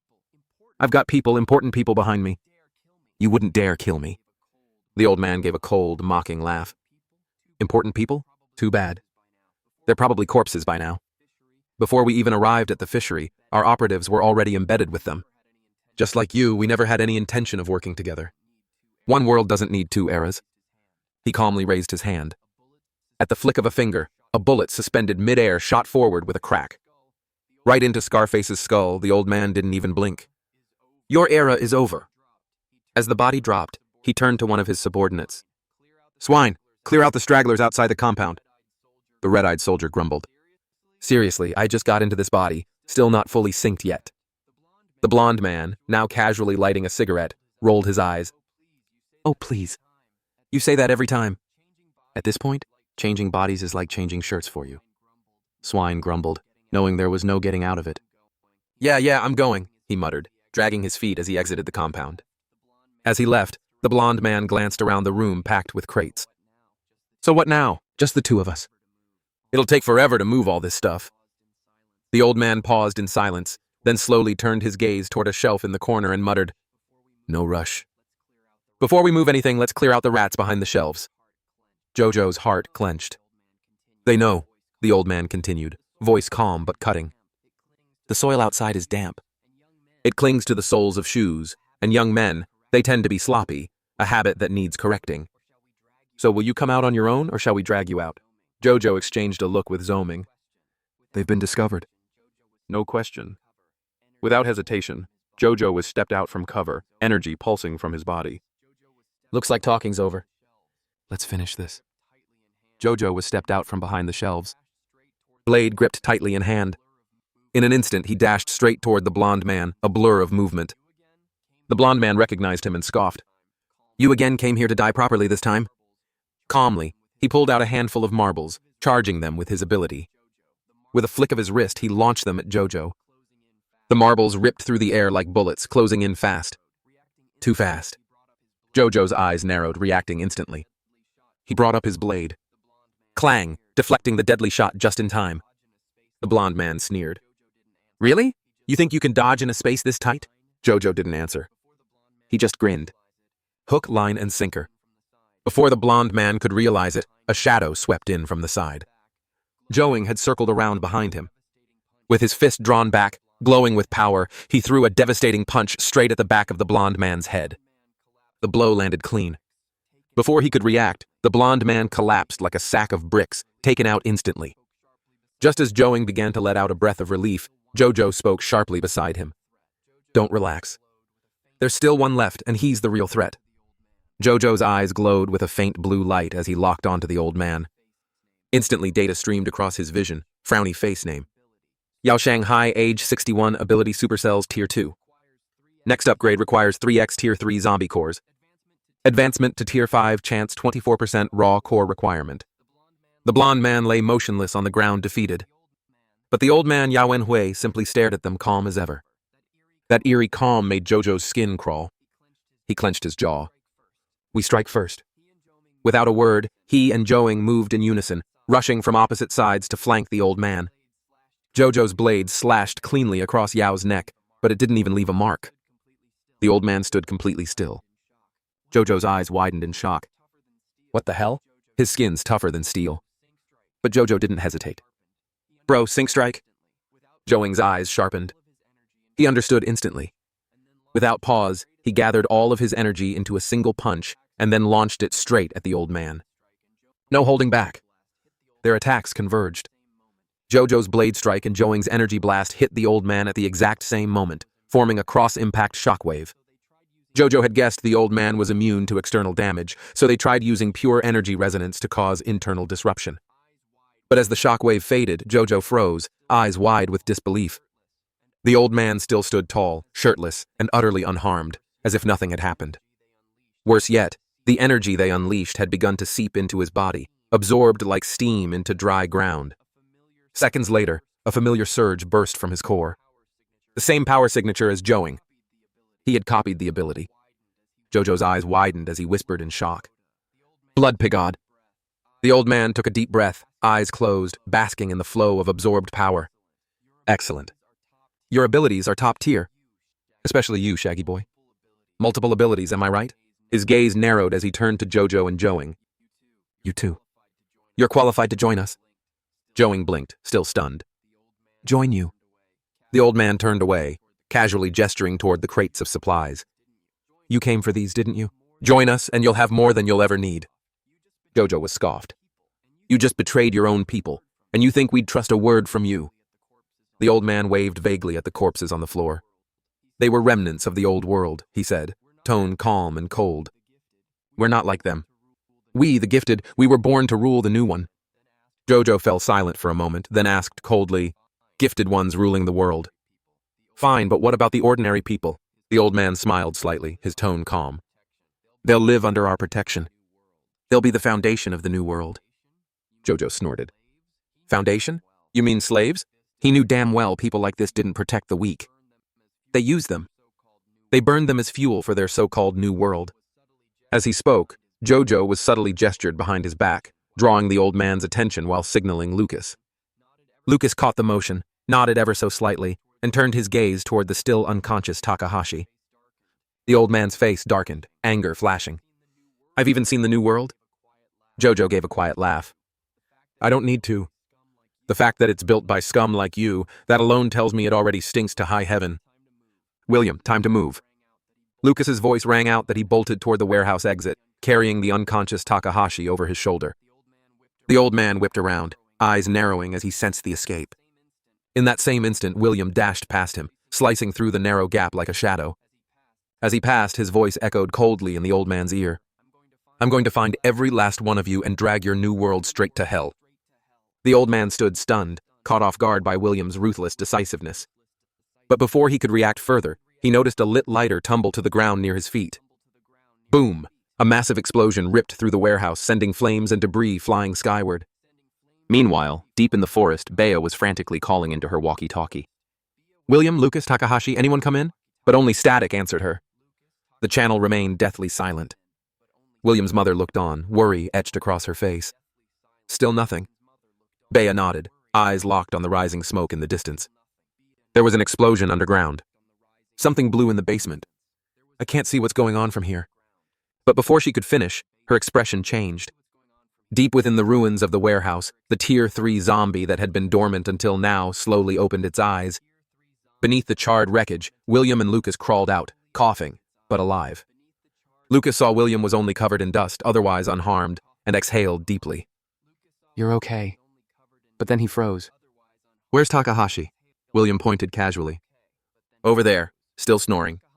Sure enough, Takahashi lay amidst the rubble, fast asleep, breathing steadily, like it was just another nap. Lucas stared at him, speechless. Unbelievable. Explosion rocked the building and he didn't even flinch. Then his eyes shifted back to the smoldering wreckage. Damn, all those supplies gone. William brushed dust from his sleeves, muttering, "Better we burn it than let them have it." Lucas glanced over at him, hesitating. William, you seem to know a lot about those ability users. William didn't answer directly. He allowed a dry laugh. Just another bunch of arrogant trash. Like Jack, the kind this world's better off without. He walked over to Takahashi and gave him a light pat on the leg. Come on, let's head back. Lucas knew William was hiding something, but if she didn't want to talk about it, he wouldn't push.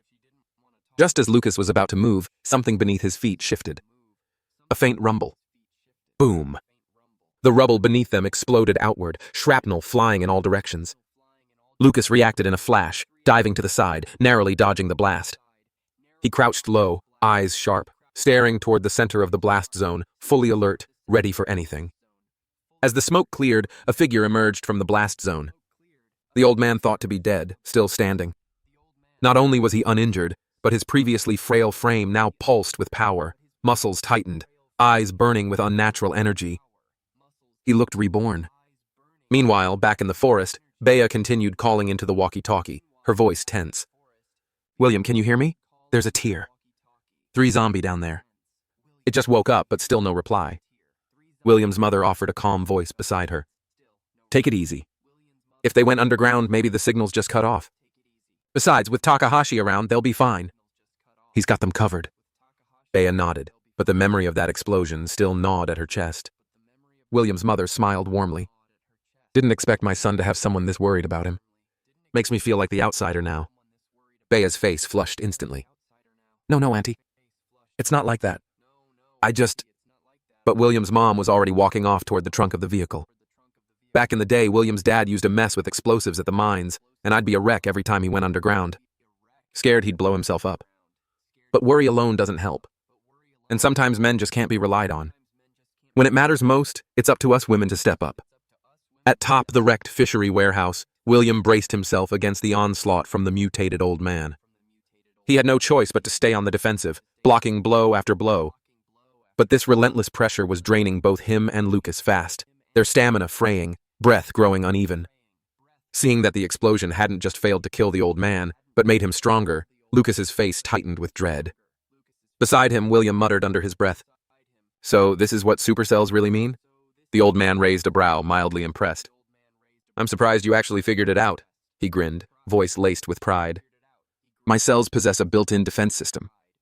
When threatened, they evolve, adapting to the nature and level of danger. But at Tier 2, my cells don't just resist threats, they absorb them and turn them into my strength like this." As he spoke, a network of crimson runes like living blood sigils began glowing across his left arm. And then he launched forward a blur of raw power charging directly at William and Lucas. The two barely had time to react. The sheer pressure bearing down on them made their pupils contract violently. William and Lucas schneeled every ounce of their energy, boosting their speed to the limit. Each diving in opposite directions to dodge the incoming strike, just barely avoiding the old man's devastating blow. They countered instantly.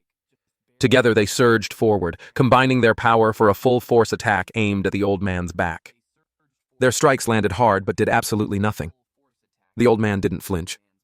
In the next instant, a ripple of red energy surged from his body. The damage had been absorbed and converted, and now it was coming back.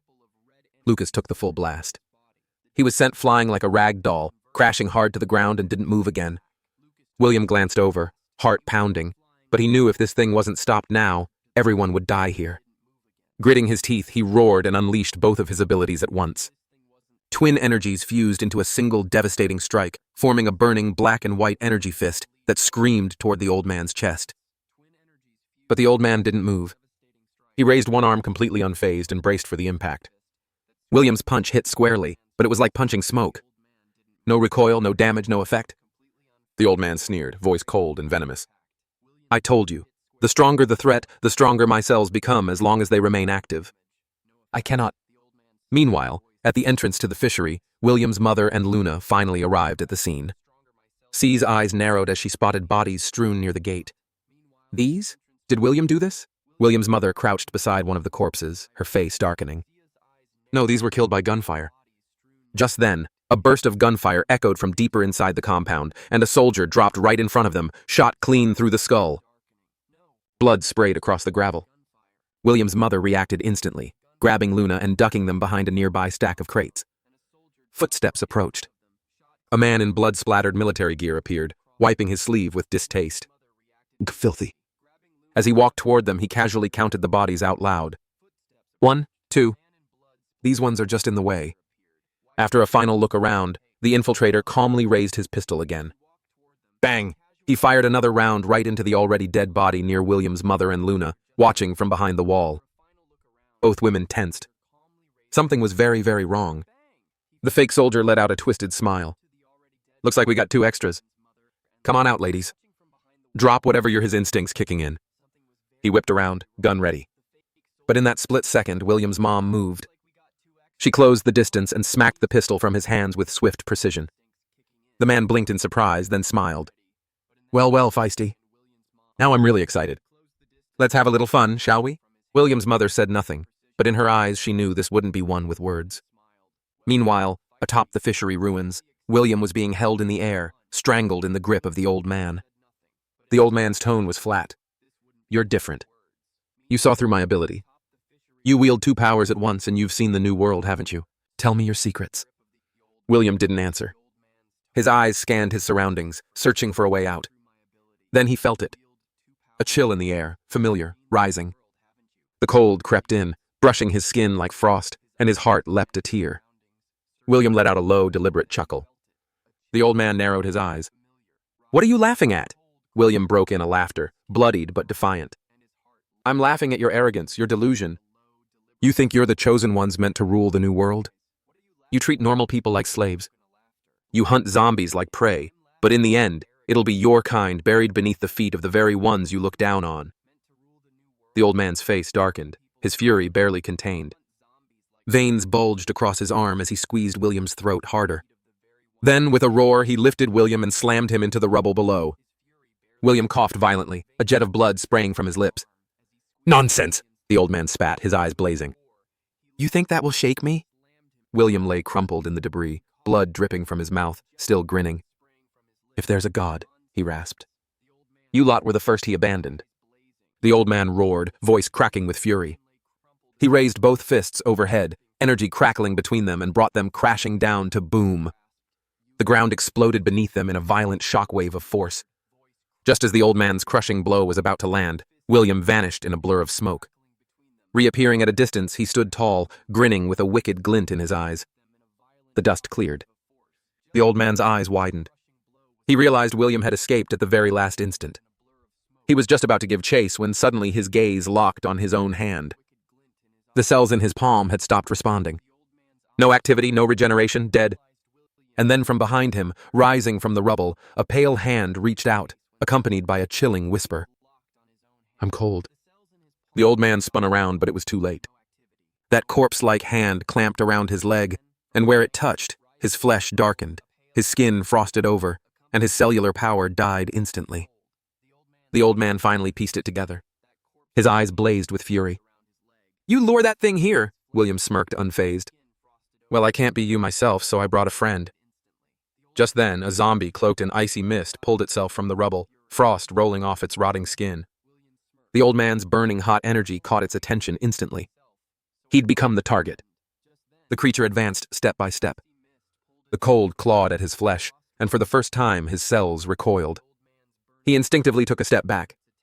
William seized the moment, slinging Lucas over his shoulder and calling out for Takahashi as he made for the exit. But just as they reached the edge of the blast zone, boom! The explosion rocked the air. William turned on instinct, eyes wide, his heart dropped. The ice zombies shattered, reduced to frozen shards, destroyed. Outside the fishery warehouse, William's mom fought with ruthless precision, pressing the soldier back with every strike. Then, in a fluid motion, she spotted an opening and snapped a kick across his chest, sending him flying. Bea, watching from the sidelines, could hardly believe her eyes. This is William's mother. The soldier staggered up, snarling in disbelief. No way. I'm a trained combat instructor, and I got beat by some woman. William's mom dusted her hands off, smirking. Instructor, please. You're barely good enough to be a punching bag. The insult struck deep. You, he roared. I'm going to kill you. He reached for his gun. Luna, iron rod. She barked without missing a beat. Luna didn't hesitate, tossed the weapon straight at her. The soldier barely raised the gun when flack. The iron rod slammed into his skull with a sickening crack. He collapsed forward, disoriented, helpless. William's mom stepped over, grabbed the rod again, and drove it straight into the back of his head. You want to challenge me? She muttered. Check your stats first, rookie.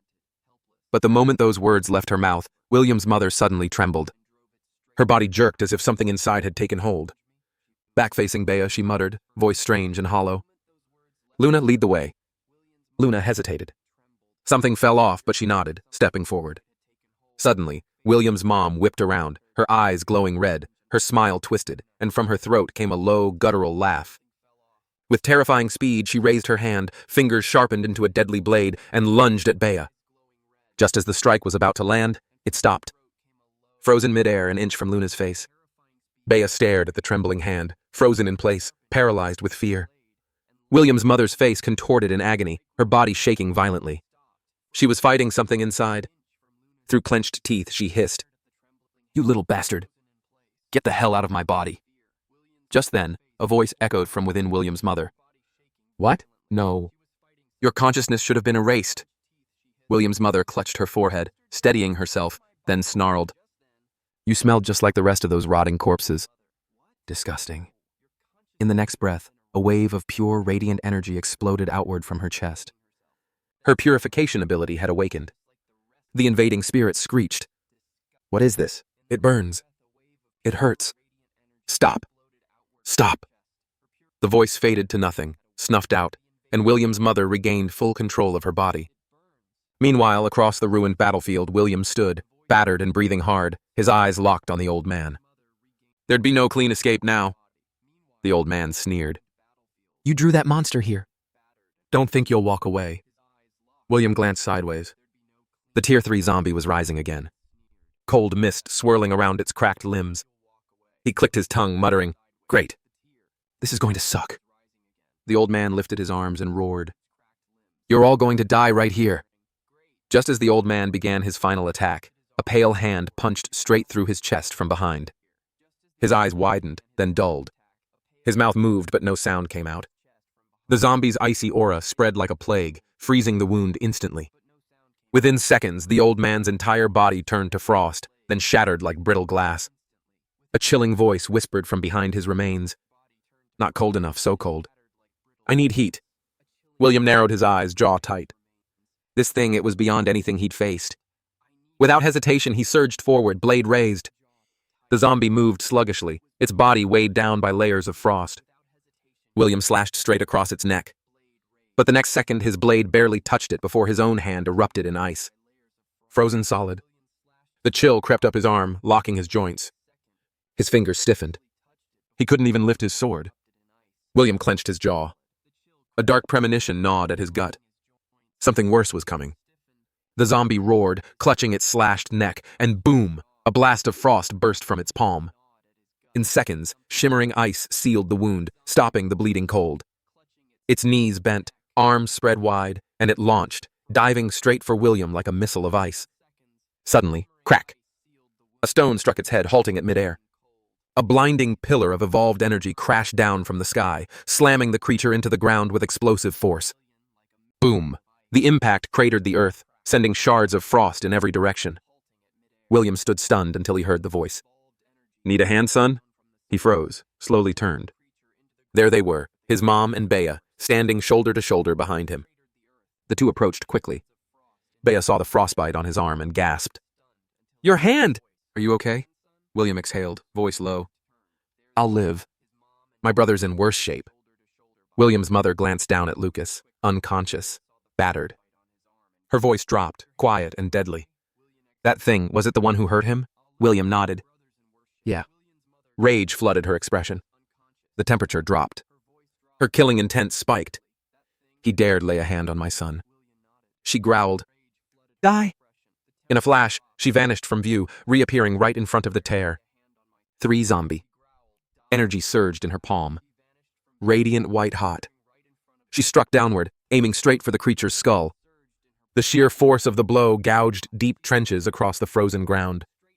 Each step marked by power. Though temporarily encased in ice, the zombie's own cryo abilities surged. The ice sphere cracked, then shattered. The monster burst free, completely unfazed. But William was already behind it, his blade glowing with charged energy. With one fierce motion, he drove the blade deep into the creature's back. The energy surged outward, pulsing through the zombie's body. Boom! A thunderous blast erupted from inside the monster. Its entire upper torso exploded, ripped apart in a rain of gore and shattered bone.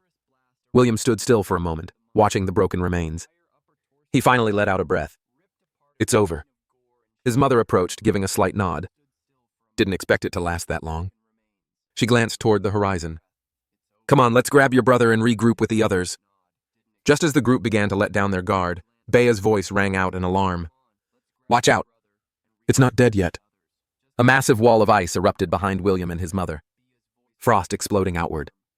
The tear. 3 zombies' mangled upper body clung to the ice, eyes burning, one hand lunging forward. William's mother reacted instantly, condensing her purifying energy and lashing out. But this time, the creature blocked her attack effortlessly, its strength unbroken. William leapt into action, slashing at the ice wall with his glowing blade. Clang!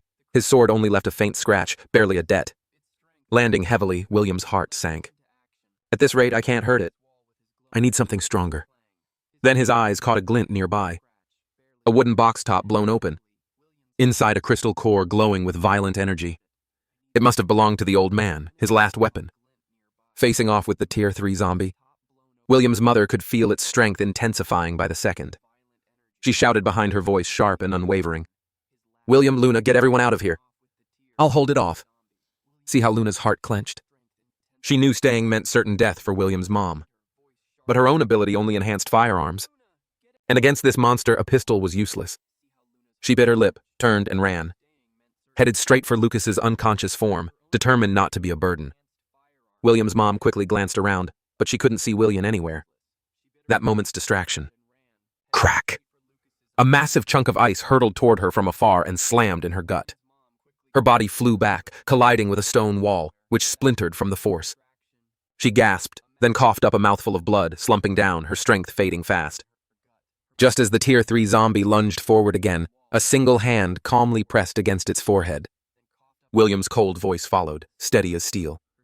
Man, why do you all insist on being the last to fall? Then he chuckled. Guess that's just how we are in this family. I've gotten used to it. His mother, gravely wounded, barely managed to lift her eyes and saw his silhouette standing tall between her and death. William grinned, power rising from within, ability unlocked. Blood Bastion fully evolved with a flick of his palm. The zombie was blasted back like a rag doll, sent flying dozens of meters. But even so, physical force alone still wasn't enough to destroy it. He didn't flinch. He simply raised his blade and swung it through the air. A searing torrent of crimson energy rained from the heavens, and in seconds, the monstrous corpse was gone. Not fallen, erased. William lowered his weapon, turned back toward the others, and whispered, "Let's go. We're going home. See you next time, my dear mages."